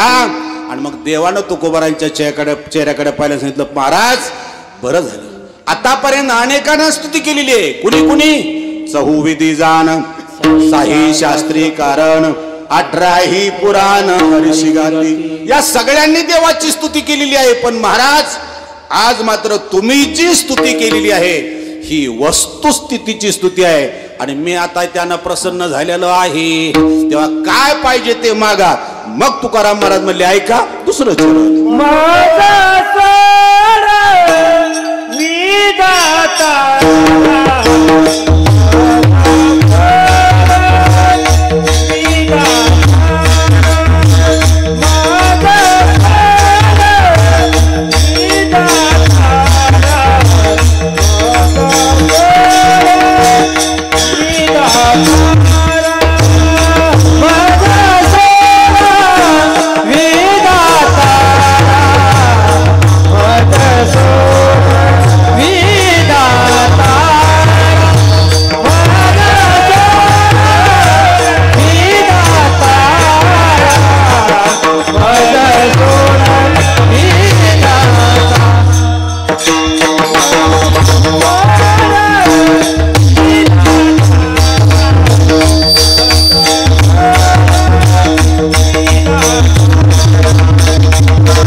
तुकोबारायांनी पाहिलं. प्रत्येक बापाला असं वाटतं की माझा मुलगा माझी मुलगी सायन्सलाच जायला पाहिजे आणि ती इंजिनियर डॉक्टर व्हायला पाहिजे आणि मी श्रीमंत डॉक्टराचा बाप व्हायला पाहिजे असं प्रत्येक बापाला वाटतं. पण असं होत नाही. काही काही मुलं डॉक्टर होण्याच्या ऐवजी कंडक्टर होतात 2 रुपयासाठी भांडणं काढतात. हे असं उलट का घडायला लागलं त्याचं कारण आहे की कर्म ज्या पद्धतीनं आपलं आहे त्याप्रमाणे जीवन बदलत असतं. त्याच्यासाठी ज्ञानोबा राहिले येतात. आगा कर्मी जय उरावे ही सुख दुःख भोग फल पावे आणि ते भोगणे ते यावे ते आहे का. किंवा आमचे महाराज सुद्धा म्हणतात केले कर्म झाले तेची भोग आले आणि उपजले मेले ऐशे किती. कर्म ज्याप्रमाणे आहे त्याप्रमाणे जीवन बदलत असतं. तुमच्या म्हणण्याप्रमाणे हे घडत नसतं. म्हणजेच जीवन हे कर्माधीन आहे हे तुकोबारांच्या लक्षात आलं. आणि कर्माची गोष्टच अशी आहे की ते कर्म माणसाला सोडा देवाला सोडत नाही. येथे वरून आले अवतार येरते पामर जीव किती. त्या कर्माचा इतिहास आहे का. कर्मे श्रीराम वनवासा गेला कर्मे रावण क्षे पावला कर्मे दशरथ मेला वियोग घडला सीता देवी. महाराज म्हणतात कर्मे श्रीराम वनवासा गेला. रामा इतकी मर्यादा कुणी पाळली नाही तरी पण वनवास चुकला नाही. कर्मे रावण मेला कर्मानं असणारा रावण क्षय पावला म्हणजे संपला. रावणा इतका बलवान भक्त होणे नाही पण तरी मृत्यू चुकला नाही. आणि पुढे ऐका वियोग घडला सीता देवी. सीतेसारखी पतिव्रता नाही पण तरी सुद्धा रावण नेल्याशिवाय राहिला नाही. सोडा या सगळ्यांचा विषय. रामाचा बाप राजा दशरथ. 4 पुत्र राजा दशरथा. 4 मुलांचा बाप राजा दशरथ. ज्यांच्या पोटी देव आला त्या राजा दशरथाला मारताना पाण्याचा थेंब मिळाला नाही. हे राम राम राम असा टाहो फोडला. राजा दशरथाने बघा प्राण सोडिला. पाणी पाणी करून देवाचा बाप राजा दशरथ मेला. त्याला पाणी मिळालं नाही. मी तुम्हाला प्रश्न विचारतोय देवाच्या बापाला जर पाणी मिळालं नाही तुमचा त्याच्या पुढे वशील आहे. तुकोबार आहे त्या करता तुमचं माझं वकील पत्र घेऊन देवाला बोलतात पांडुरंगा अरे एवढ्या मोठ्यांची ही अवस्था आहे माझ्यासारख्या असामान्य माणसाची काय गत होईल. म्हणून मी तुला प्रार्थना करतोय मज सोडवी दातारा आणि कर्मापासून दुस्तरा. या वाईट कर्मापासून मला सोडव अशी तुला विनंती आहे. विठाला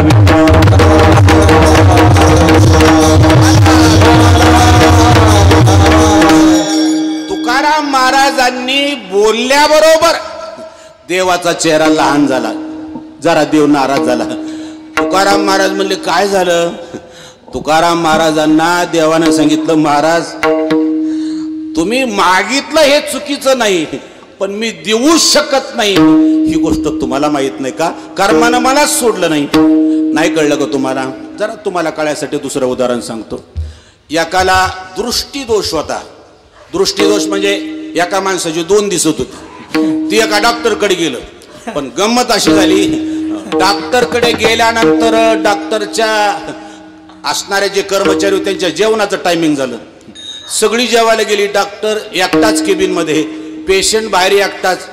शेवटी डॉक्टरनं पाहिलं की कुणीही कामगार नाहीत पण बाहेर कोणतरी दिसतंय. विचारलं कोण आहे. हा म्हटला अहो मी पेशंट आहे या आतमध्ये. आतमध्ये आल्याबरोबर डॉक्टरनं विचारलं आता कंपाऊंडर वगैरे कुणी नाहीत तुम्ही आणि मीच आहेत बोला आपण मोकळा वेळ तोपर्यंत तुमचं काम करून घ्या काय तुम्हाला होतंय सांगा. त्यांना सांगितलं काही नाही दृष्टीदोष आहे. म्हणजे अहो डॉक्टर मला एका माणसाचे 2 दिसतात आता मला तुम्ही 2 जण दिसायला लागलात. डॉक्टर म्हणला तुम्ही 3 कशाला आलात. काय लक्षात आलं तुमच्या. याला एकाचे 2 दिसत होते पण ज्या डॉक्टरकडे गेला एकाचे 3 दिसत होते. आता कधी याचा रोग घालवणार.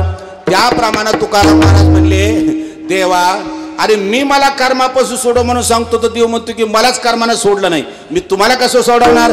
त्यावेळेला तुकाराम महाराजांनी सांगितलं पांडुरंगा याचा विचार अगोदर करायला पाहिजे होता. आणि तू विचार कर अरे मी तुझा सेवक आहे आणि तू या विश्वाचा मालक आहे. माझ्यासारख्याच्या मागण्यानं तुला काय फरक पडणार आहे. करसी अंगीकार तरी काय माझा भार.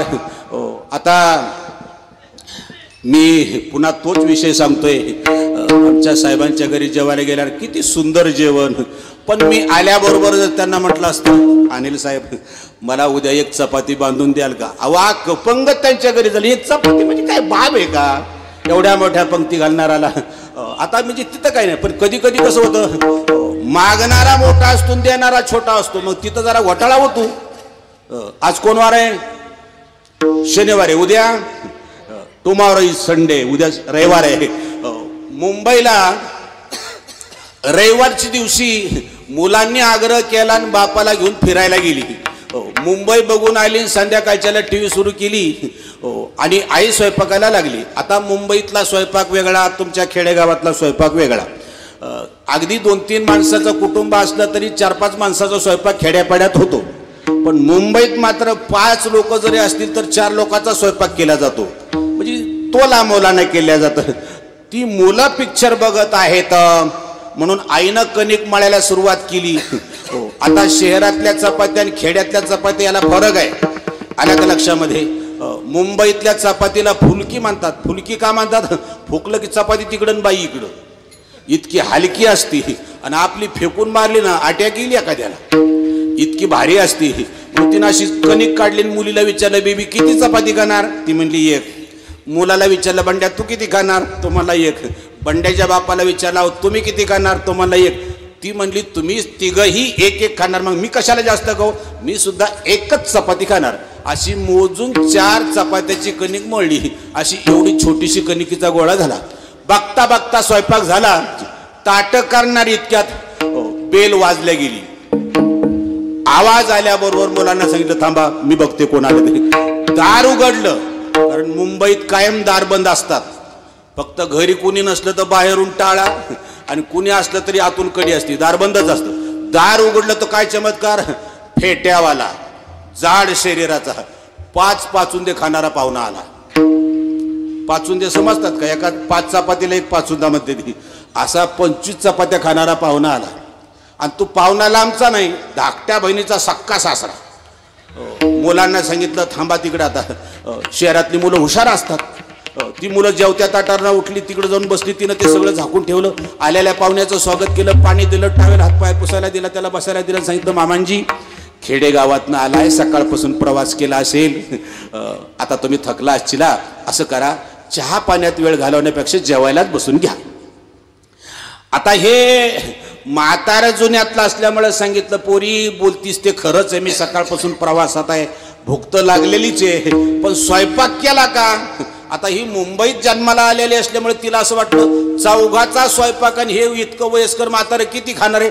तिला काय माहिती ही गाडी किती आवरेज देते ती, तिला अंदाज नव्हता. आणि ती म्हातारं जेवायला बसलं. 5 मिनिटात वरणा सकाट संपलं. आणि मग लाज काज तिनं विचारलं अजून काही हवं का. तो म्हणला आत्ताशी सुरुवात झाली, अजून काही शिल्लक आहे का. दृष्टा म्हणजे खाणारा आता मोठा आहे पण देणाऱ्याकडे जास्त नसल्यामुळे त्या कुटुंबावर त्याचा भार पडला. तुकोबर आहे म्हणतात. इथं तू विश्वाचा मालक आहे आणि मी तुझा एक साधा सेवक आहे. माझ्या मागण्यानं तुला काय फरक पडणार आहे. करशी अंगीकार तरी काय माझा भार. मज सोडवी दातारा कर्मापासून दुस्तरा विठोबा.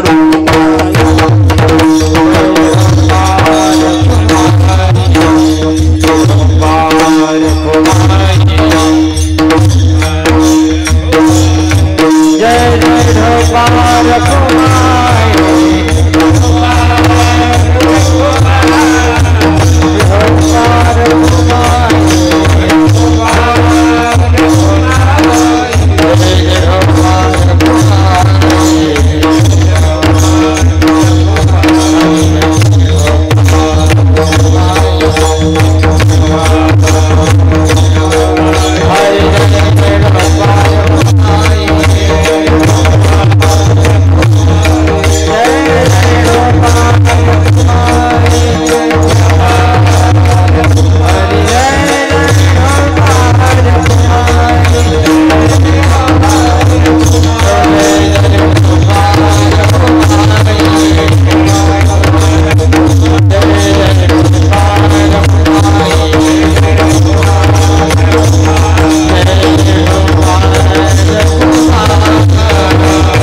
कीर्तनाचा पूर्वार्ध संपलेला आहे आणि वेळ सुद्धा संपत आलेली आहे.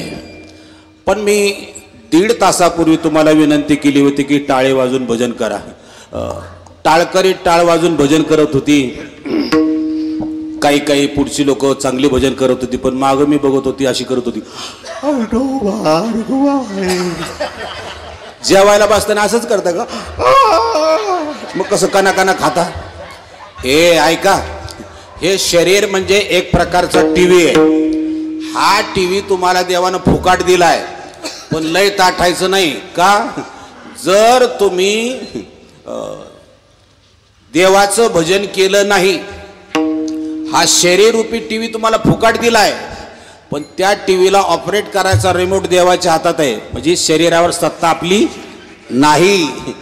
तेव्हा तुम्ही भजन केलं नाही, देवाला जर राग आला ना आणि त्यानं जर चुकीचं बटन दाबलं तर 1 सेकंदात तुमची सिंगल फ्यूज होणार. सिंगल फ्यूज म्हणजे पॅरेलाइज. आणि मग तुम्ही भजन करणार. आता तुमच्या ध्यानात आलं का? तेव्हा जप्ती याच्या अगोदर हप्ते भरा. याचा अर्थ असं होण्यापूर्वी सगळ्यांनी भजन करा.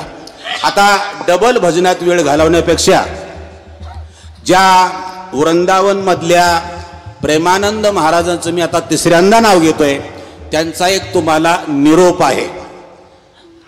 तुम्ही जीवनात कितीही कशाही प्रकारचं पाप केलेलं असू द्या, ते तुम्हाला माफ होण्यासाठी आणि तरुणपणामध्ये तारुण्य नष्ट न होण्यासाठी आणि आहे त्या परिस्थितीमध्ये धर्म कळण्यासाठी एक भजन म्हणायचं आहे, एक जप करायचा आहे. आणि तो जप म्हणजे श्री राधा राणीचा जप करायचा आहे. तेव्हा मी पुढे म्हणतो, आपण सगळ्यांनी तो पाठीमागं 1 मिनिट म्हणायचा आहे, जास्त वेळ नाही. तेव्हा सगळ्यांनी वर हात करा. येड्या बाबळीवर नको, ताट. छत्रपतींचा महाराष्ट्र आहे. हो, आणि मोठ्यानं टाळे वाजवायची. आता ना भजन म्हणताना का बा? राधे राधे ओ राधे राधे, राधे राधे ओ राधे राधे बोला.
राधे राधे ओ राधे राधे, राधे राधे ओ राधे राधे. असं कळकळून अंतःकरणपूर्वक अतिशय प्रेमानं राधा राणीचं भजन करायचंय. तेव्हा महाराजांचा तुम्हाला असा निरोप आहे की प्रत्येकानं रोज आंघोळ केल्यानंतर आपल्या घरामध्ये जो कुठला देव असेल त्या देवाच्या समोर बसायचं आणि फक्त 5 मिनिटं अगदी शांतपणे मनापासून राधेचा जप करायचा आहे. तो असा राधा राधा राधा राधा, बस एवढंच. फक्त 5 मिनिटं जप करायचा. कराल का? छान. जे कोण हा जप आता इथून पुढे रोज करतील त्यांनी वर हात करा. छान करा, खाली हात करा. ऐका आता, ज्यांनी ज्यांनी वर हात केलेला आहे त्यांनी आता निष्काळजी राहा. तुमच्या पूर्ण जीवनाची जबाबदारी राधा राणीनं स्वीकारलेली आहे, आता काळजी करू नका. पण ज्यांनी मुद्दाम हात वर केला नाही त्यांनी सावधान. येणाऱ्या प्रसंगाला आता समोर जाण्यासाठी आता सावध राहा. कशाची गंभीर आली तुम्हाला मला कळत नाही. अरे एक श्वास घेण्याची सुद्धा गॅरंटी नाही. कशाची तुम्हाला एवढी गुरमी आली आहे तुम्हाला कल्पना नाही. माशीनं पंख वर करून खाली करण्या इथपर्यंत सुद्धा तुमचं आयुष्य संपल्यानंतर वेळ भेटत नाही. म्हणून तुमच्या पाया पडतो, जरा थोडं अभिमान जरा बाजूला ठेवा आणि आपल्या स्वतः करता हा एकमेव असा मंत्र आहे की संपूर्ण जीवनातल्या बाधातून तुम्हाला तो मुक्त करणारा आहे. आणि ऐका, भगवंताचं नाम घेतलं तर पाप जातं, फक्त पुण्य होतं. पण राधेचं जर भजन केलं तर पाप पुण्य रहित जीवन होऊन देवाला याचा विशेष आनंद होतो. देवाला आनंद होणारा जप फक्त एकच आहे, तो म्हणजे राधा. म्हणून ध्यानात ठेवा, दुनियात कुठेही जा देवाचं नामस्मरण आहे, देवाची भक्ती आहे. पण वृंदावन मध्ये जर गेलात तर मात्र भूमी देवाची आहे आणि भजन राधेचं आहे. भगवान स्वतः राधेचं चिंतन करतोय, त्या राधेला भेटण्यासाठी तो स्वतःचा तडपतोय. आणि तिचं भजन करणाराचं भगवान कल्याण करतोय. विठ्ठला विठ्ठला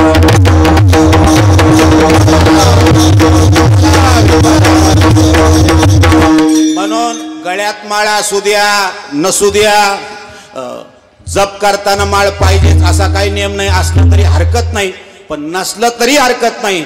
प्रत्येकानं 5 मिनिटं राधा राधा असं 1 वर्ष म्हणून बघा. काय तुमच्या जीवनात बदल होतोय ते मला नंतर सांगा. विठारा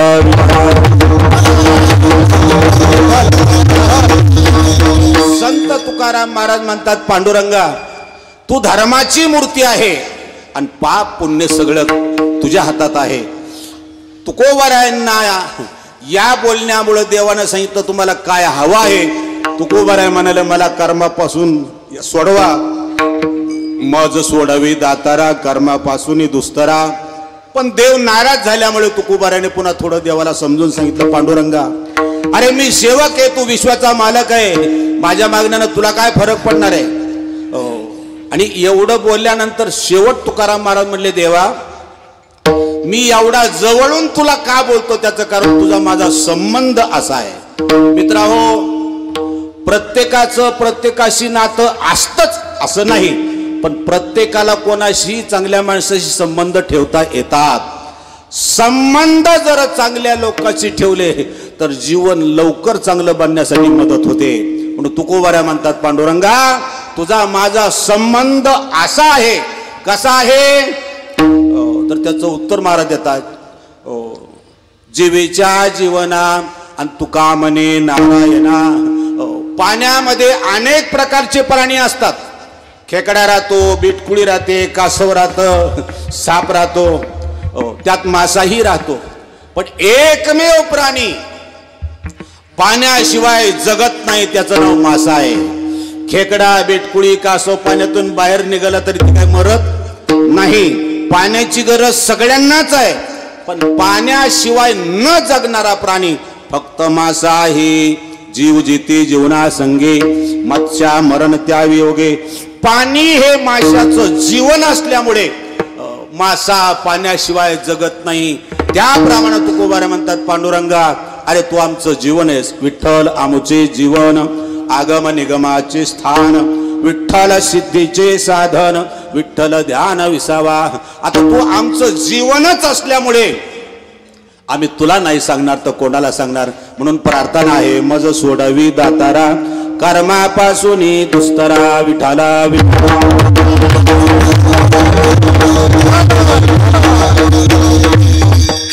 तसा तर वेळ संपतच आलेला आहे, पण आपल्या वारकरी शिक्षण संस्थेच्या नियमाप्रमाणे एक विषय असा शेवटला असतो, शंका समाधान नावाचा. तेव्हा आता जास्त शंका न घेता वेळेत बसेल अशी एकच शंका उपस्थित करायची आहे. कर्मानं जर देवालाही सोडलं नाही मग तुकोबाराय मला कर्मापासून सोडवा असं का म्हणतात आणि शेवटी काय झालं? विठाला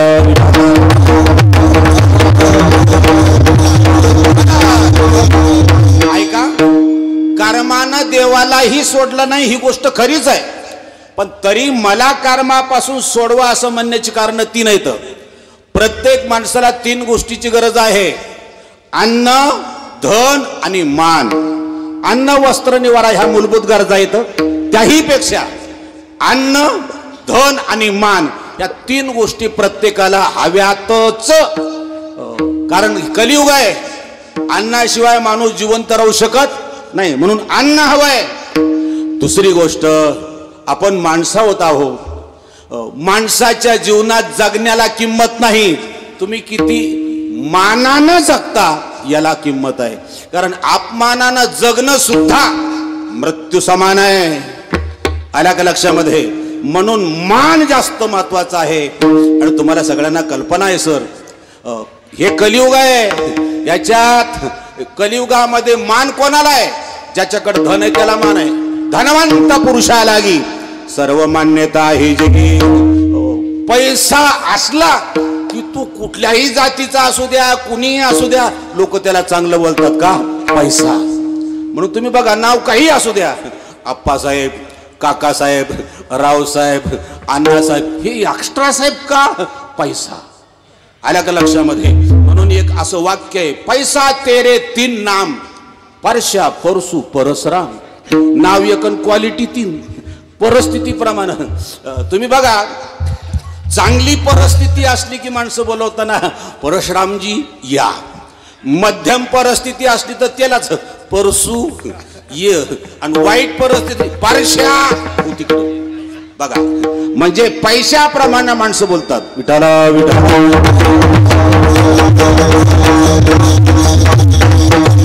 आता मला विनोद पुष्कळ करता येतील, पण आपल्याला आता इतका वेळ नाही. मुद्दा एवढाच आहे, कलियुगामध्ये ज्याच्याकडे धन आहे त्याला मान आहे. आल्या का लक्षामध्ये? म्हणजे धन, मान आणि अन्न, तीन गोष्टी जास्त गरजेच्या आहेत. आता सूक्ष्म चिंतन असं आहे, तुम्ही जर योग्यता कमावली तर धन आणि मान तुमच्या पाठीमागे लागतं.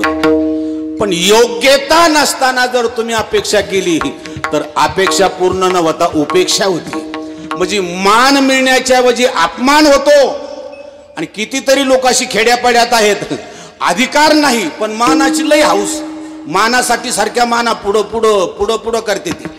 काय काय माणसं तर इतकं खाली येतात सर, ते म्हणतात मला पायताला नाही हाना पण सरपंच म्हणा. काय करायचं बोला, असं असतंय का? म्हणून ध्यानात ठेवा, अधिकार कमवा तैसे संसार या समजता, जाणी जे अनित्यता तै वैराग्य दौडिता पाठी लागे. माझ्या साधू संतांनी अधिकार कमावला, देवापेक्षा जास्त मान त्यांना मिळाला. विठाला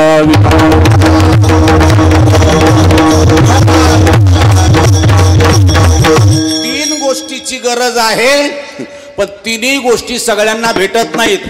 कोणाला अपमान व्हावा वाटत नाही, पण रोज सत्कार सगळ्यांचा होत नाही. गरिबी कोणाला आवडत नाही, पण सगळे श्रीमंत नाहीत. उपाशी कोणाला राव वाटत नाही, पण काही काहींना भीक मागितल्याशिवाय खायला नाही. याचं कारण आहे, या तीन गोष्टीची गरज सगळ्यांनाच आहे, पण भेटत नाही. त्याचं कारण सुद्धा कर्मच आहे. ऐका प्रमाण, प्रारब्धेची वाडे मान, प्रारब्धेची जोडे धन, किंवा अन्न मान धन हे तो प्रारब्धा अधीन. हे प्रारब्धाच्या अधीन असल्यामुळे तुकोबारा म्हणतात मला कर्मापासून सोडवा. आता कर्मामध्ये दोन प्रकार आहेत. ते प्रकार असे आहेत, जर तुमचं कर्म चांगलं असेल, तुम्ही वाईट वागलात तरी सुद्धा तुमचं चांगलंच होणार. का? कर्म चांगलं आहे. आणि जर कर्मच वाईट असेल, तुम्ही किती चांगलं वागा, चांगलं वागून सुद्धा तुमचं वाईटच होणार. दोनच मुद्दे सांगतो थांबतो. विठाला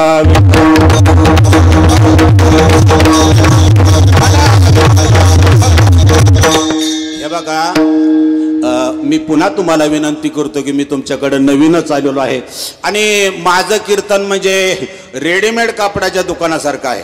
रेडीमेड कापडाच्या दुकानाचं काय असतं, त्यात कोणाचंही माप घेतलेलं नसतं, पण एखादं तरी शर्ट एखाद्याला तरी फिट्ट बसतं.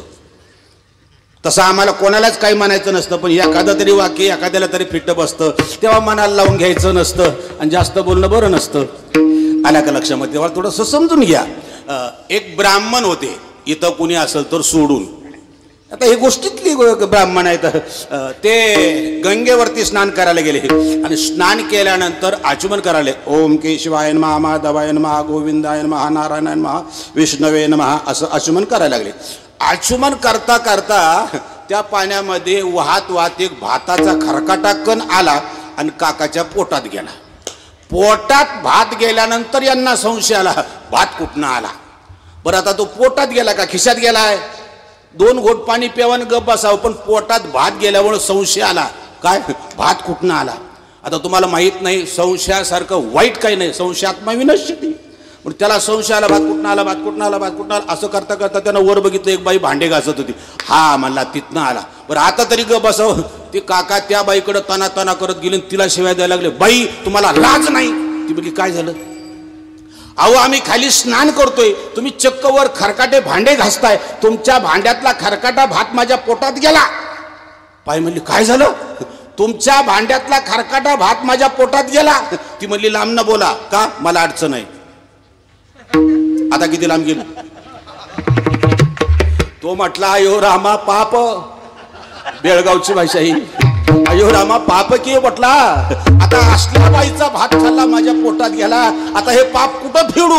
उपाशी चालत पाप फेडायसाठी काशीत गेलो. आता हा काशीत गेला म्हणजे काय कर्म घरी ठेवून गेलाय का? तिथं गेल्याबरोबर एक घर पाहिलं, दाढी तुळशी वृंदावन, सडा घातलेला, घराची कळा अंगान सांगतं. सात्विक वाटलं आणि दार वाजवलं. बाईनं दार उघडलं, तरुण होती पण अंग भरून पदूर घेतला बरं का, आणि हात जोडून विचारलं कोण आपण? यांना सांगितलं मी ब्राह्मण, काही कामानिमित्त काशीत आलोय, लोक मला आवडीनं काका बोलतात. बर, काय हवंय आम्हाला? काही नको, मी काही निमित्तानं तुमच्या गावात आलोय, म्हणजे काशीत आलोय, तेव्हा मुक्कामापुरती जागा मिळेल का? बाईनं सांगितलं काका एवढं मोठं देवानं घर दिलंय आणि एवढ्या मोठ्या घरामध्ये आम्ही फक्त 3 माणसं आहोत, मी आणि माझी 2 मुलं, 3च माणसं आहेत, तुम्ही का संग नेणार आहेत का? राहा. बाईनं परवानगी दिली, काकाने मुक्काम केला आणि त्या बाईला स्वतःच्या मुलांना संध्याकाळी जेवण घालताना एक तुकोबाऱ्याचा अभंग आठवला. आल्या अतिथी आदरी यावुनी धर्म कोणता. आपल्या दारामध्ये कुणी अतिथी आला तर त्याला अन्न देण्यासारखा दुसरा धर्म नाही. आणि म्हणून तिनं मुलांना जेवण घालता घालता काकांना प्रश्न केला, काका तुमच्यासाठी स्वतंत्र जेवण केलेलं नाही, जे माझ्या मुलांना केलं त्यातलेच 2 घास तुम्ही खा, पण कृपा करून माझ्या दारात उपाशी राहू नका. काकांना भात खा म्हटल्यावर जी काकाला राग आला, नाव काढू नका मला खाण्यापायी काशीत आलोय. ती म्हणली तसं नाही, मला काय माहित नाही, पण तुम्हाला माझ्या हातचं चालत नसेल तर मी कोरडा शिदा देते, तुम्ही तुमच्या हाताने करून खा, पण खा. मग काका म्हणले चालेल. नाही चालून काय करतोय, 15 दिवसाचं रान तापलेलं होतं. म्हणजे त्या काळामध्ये ह्या सासरवाड्या नव्हत्या कुठल्या, की हॉटेल ढाबे असलं काही नव्हतं. 15 दिवस उपाशी चालत आलं होतं. मग यानं सांगितलं चालेल. त्या बाईनं चांगल्या प्रतीचा भात काढला. आता तुमच्या गोटीकाठचा भात मी आज पहिल्यांदाच खाल्ला, खूप बरं वाटलं मला. असा चांगल्या प्रतीचा भात खाल्ला. आता आमच्याकडे बी भात आहे, पण तुमच्याकडचा भाताला भात चिटकत नाही. आमच्याकडचा भात चेक करायला हात घातला ना तर हातून भात संगत सांगा लागतो, साला छोट छोट, तो बी छोडता नाही साला, इतना केला होता आहे असा तो भात. म्हणजे तिनं तो चांगला भात केला, काढला आणि चांगला स्वच्छ केला. मग काकांचा विचार बदलला, ज्या अर्थी चांगल्या प्रतीचा भात काढून चांगला करते याचा अर्थ हिच कॅरेक्टर इज करेक्ट, म्हणजे ही चारित्र्य संपन्न आहे बाई. मग सांगितलं बाई आता तुम्ही भात केला तरी हरकत नाही. ती म्हणली बरं बरं. तिनं लगेच पटकन भात केला. का इतका लवकर कसं काय झाला? टाइम संपला म्हणून झाला. आता काय करायचं, भात झाला. आणि तुम्हाला माहिती आहे जुन्या काळामध्ये जेवणाकरता थाळे असायचे, काशाचे थाळे. आता थाळे गेले व त्या थाळ्याच्या आकाराचे स्टीलचे ताट आले, चौकून खाली मधीच वर दाबलं की खाली जातं, सोडलं की थोबाडावर येते. काय कुणी निर्माण केलं असेल देव जाणे. आणि तो थाळा इतका मोठा असायचा की 2-2.5 किलोचा भात एका थाळ्यात बसायचा. 2 किलोचा भात काकाला थाळ्यात वाढला. आता मात्र साळीचा भात आहे, त्याच्यामध्ये तूप टाकलं, काकानी पाणी फिरवलं आणि खायला सुरुवात केली. 5 मिनिटात थाळ्याचा तळ दिसायला लागला. भात संपला. काकानं उजवा हात मिठाला लावला आणि डावा हात पोटावर फिरवला. हे शास्त्र आहे. पोटावरनं हात फिरवलं की पचनक्रिया व्यवस्थित होते. आणि मिठाला हात लावला आणि पोटावरनं हात फिरवला आणि तितक्यात बाईनं खाली बघून प्रश्न विचारला, काका एक शंका विचारू का? काकानं सांगितलं, अख्खी काशी शांत झाली, काय असेल ते बोला. म्हणजे उपाशी माणसाला प्रश्न विचारायचा नसतो असं त्याचं शास्त्र आहे.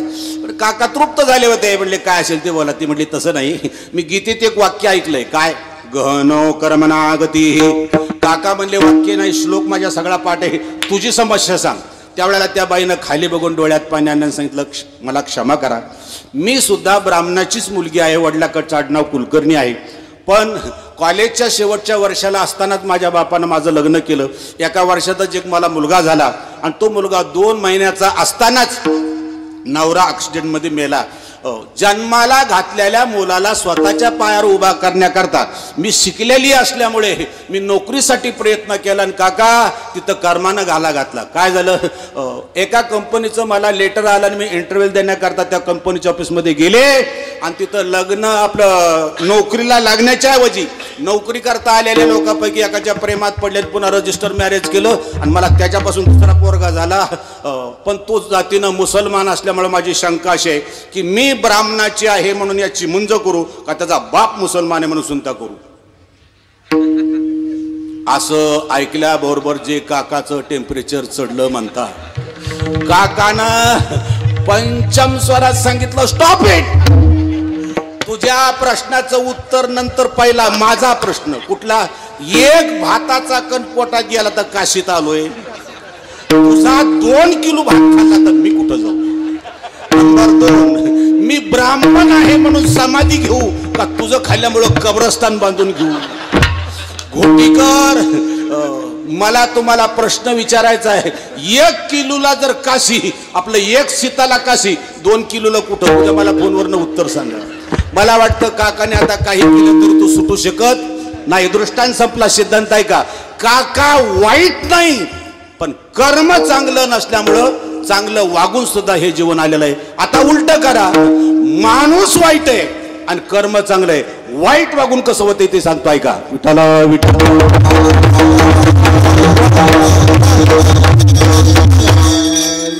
नीट ऐका. दोघं नवरा बायको होते. नीट ऐका. दोघं नवरा बायको होते. अहो नीट ऐका. दोघं नवरा बायको होते. तुमच्याकडे तिघ असतील का? आता तुमच्या लक्षात. अहो ही मराठी भाषा. दोघं नवरा बायको होते म्हणजे लग्न झाल्यावर बरेच वर्षे ही दोघच होती, म्हणजे लेकरं नव्हते, याला म्हणतात दोघं नवरा बायको होते. आणि ती दोघं नवरा बायको होते, लेकरं नव्हते, पण पैसे घरात इतके होते की ठेवायला जागा नव्हती. हो, आणि तुम्हाला माहित नाही, ज्याच्याकडे पैसा जास्त ना त्यालाच लय हवा असती. नवऱ्याला 1.5 लाख रुपये पगार, बायकोला 1.25 लाख रुपये पगार, तरी त्यांच्या दारापुढे एवढा मोठा बोर्ड कशाचा? इथे पिक्को फॉल करून मिळेल, बाकीची जळल्या ती सगळी. ही अशी आशावादी लोक असतात. तेव्हा ती बायको नवऱ्याजवळ आली, मग ती का हो तुम्हाला काय कळतं का?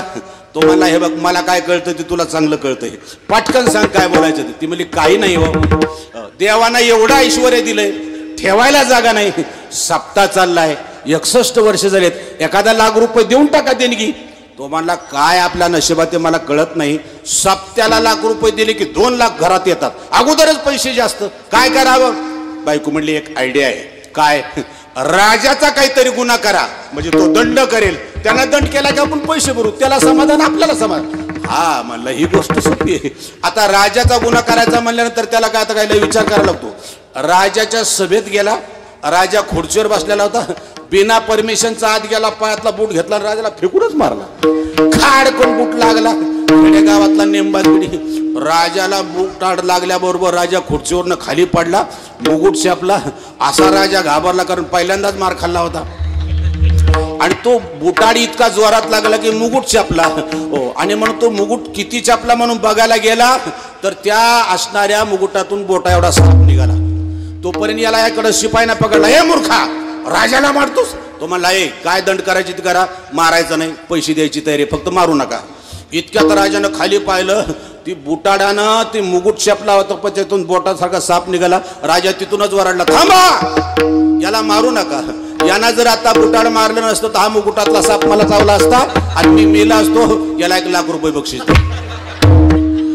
बुटानं हाणून सुद्धा 1 लाख रुपये मिळाले. हा प्रयोग उद्या तुम्ही करू नका, तुम्हाला डबल मारच खावा लागेल. शेवटी 1 लाख रुपये दिलं, घरपोच केला. बायकोनं प्रश्न विचारला, किती दंड झाला? म्हणला, दंड? अगं म्हटला बक्षीस मिळते. म्हटली, अगं बाई आता काय करावं? पण म्हणले, आता फायनल म्हणजे शेवट काय, एक प्रश्न आहे, किती गडी शांत असू द्या, बायकोचा अपमान कोणाला सहन होत नाही. आईचा अपमान केला तर आपण तिला समजून सांगतो, आई रोज भांडणं करण्यात काही अर्थ आहे का? बापाचा कोणी अपमान केला तर आपण म्हणतो रोज उठून एकामेकाची तोंड बघायची, भांडणात काय मजा आहे का? पण आपल्या देखत एखाद्याने आपल्या बायकोच्या खानकन मुस्कडात लावली तर आपण म्हणू का थँक्यू? आता कसं कळलं?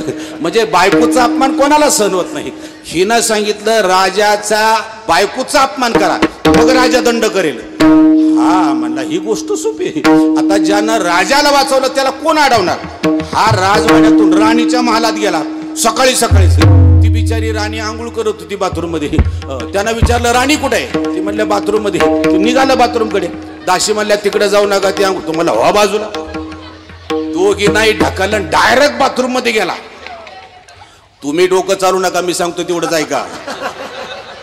तो फक्त गुन्हा करायचा होता त्याला, तुमचं डोकं लय पुढे लावू नका. तो जशी राणी होती तसा आत गेला आणि राणीचा हात पकडला आणि तिला बाहेर ओढलं. काय त्याचं नशीब सिकंदर, राणीला बाहेर ओढलं आणि बाथरूमचं भिताडच पडलं. राणी मोठ्यांना वराडली, म्हणली, राजे सरकार. राजा पळत आला, म्हणला, काय झालं? आव म्हणली, काय ज्यानं तुम्हाला वाचवलं त्यानंच आता मला वाचवलं. यानं ओढून काढलं नसतं तर भिताडा अंगार पडलं असतं, मी मिली असती. प्लीज नाही म्हणू नका, त्याला 5 लाख रुपये द्या. वडून काढून सुद्धा 5 लाख रुपये मिळालं.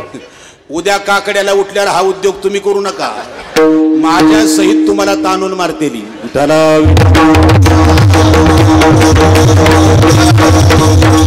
तात्पर्याचा भाग एवढाच आहे की हा माणूस चांगला नाही पण त्याचं कर्म चांगलं आहे.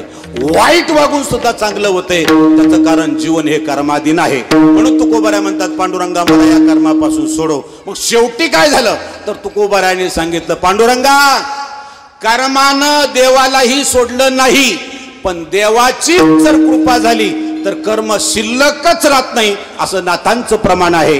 एका जनार्दनी भोग प्रारब्धाचा, हरी कृपे त्याचा नाश झाला. किंवा महाराजांचं प्रमाण आहे, तुका म्हणे हरी काही उरो निधी उरी, त्याची सरली झाला सफल व्यापार. ज्ञानेश्वरा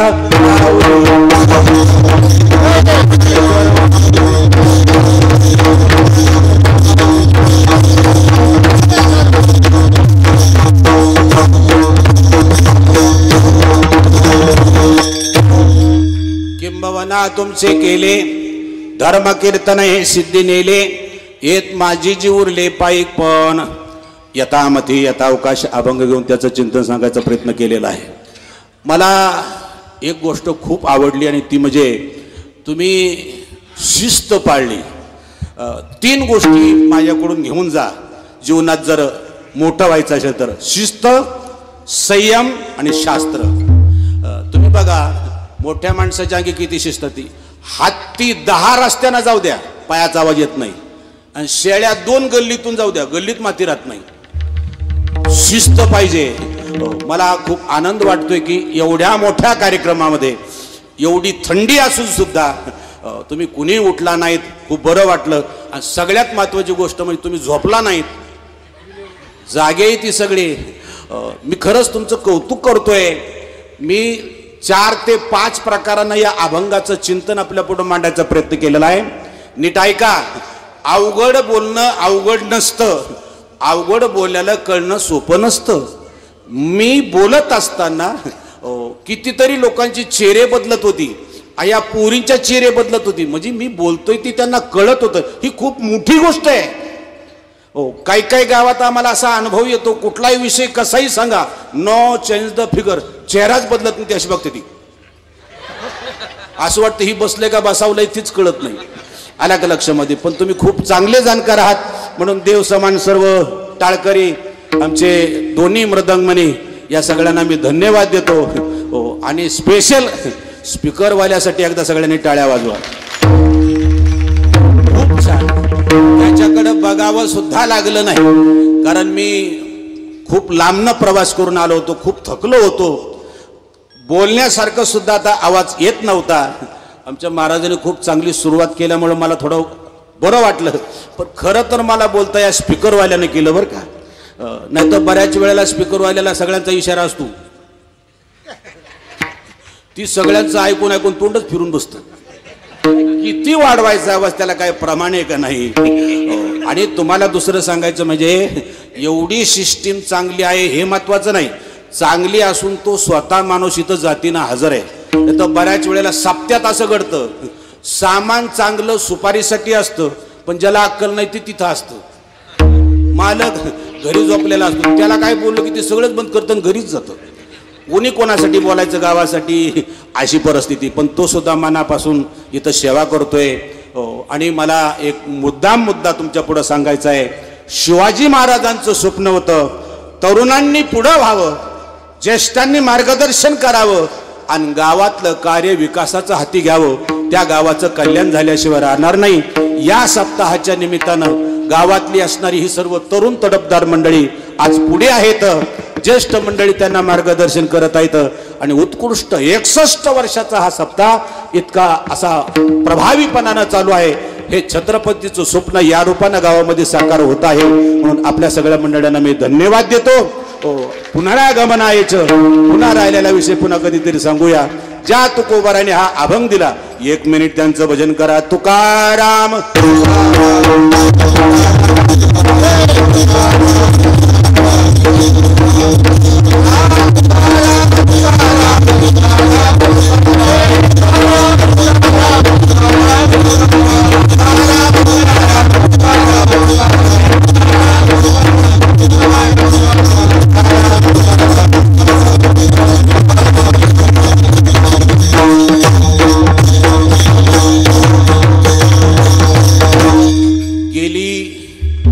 दीड महिना मी एका प्रश्नानं परेशान होतो. तो म्हणजे घोटी परिसरामध्ये इगतपुरी तालुक्यात कुणीच ओळखीचं नाही. इतक्याला तारीख दिलीच कुणी, काय लक्षातच आहे ना संदर्भ. आमचे परम मित्र भगवान महाराज वाजे हे मुंबईला असल्यामुळे त्यांनी तिकडून कनेक्शन लावलं हे माझ्या लक्षातच नाही आलं का लक्षामध्ये. पण चला, त्या निमित्ताने एक चांगला परम पवित्र असणारा हा परिसर मला पाहायला मिळाला. तुमच्यासारख्या सज्जनाचं मला दर्शन झालं, म्हणून भगवान महाराजांना आमचे असणारे अनिलजी सर, तुम्ही सर्व मंडळी खूप चांगले आहात, मला खूप बरं वाटतंय. पण थोडंसं माझा स्वभाव स्पष्ट बोलणं आहे, म्हणून मी बोलण्याच्या ओघामध्ये एखादा शब्द चुकीचा गेला असला तर राग मानू नका. मी माफी मागणार नाही, मी माफी मागत नाही. का? मी तिरस्कारानं बोलत नाही, तुमच्यासाठी तळमळीनं बोलतोय, तुमचं चांगलं व्हावं म्हणून बोलतोय. म्हणून माझ्या बोलण्याचा राग मानू नका, आणि लईच राग यायला लागला तसं वागू नका. मी काय तुमच्या गावात इलेक्शनला उभा राहणार नाही बंधू आणि भगिनीनं बोलायला. हो, मी गेली 50 वर्ष झालं कीर्तन करतो या काळाला, आणि म्हणून इतका काळाचा असणारा प्रदीर्घ अनुभव आज तुमच्यापर्यंत पोहोच केलेला आहे. माझा तोच मानस आहे की प्रत्येक गावातला तरुण सुशिक्षित हा परमार्थामध्ये आला पाहिजे. प्रत्येक श्रीमंतानं परमार्थ तळमळीनं केला पाहिजे, आणि आपला धर्म प्रत्येकाने आपल्या आचरणात आणला पाहिजे, की जेणेकरून छत्रपती शिवाजी राजांना सुद्धा याचा फार मोठा स्वाभिमान वाटला पाहिजे की हा महाराष्ट्र माझा आहे. ही अपेक्षा या ठिकाणी तुमच्या पुढे व्यक्त करतोय आणि कीर्तनाला इथं विराम देतोय. विठ्ठल जय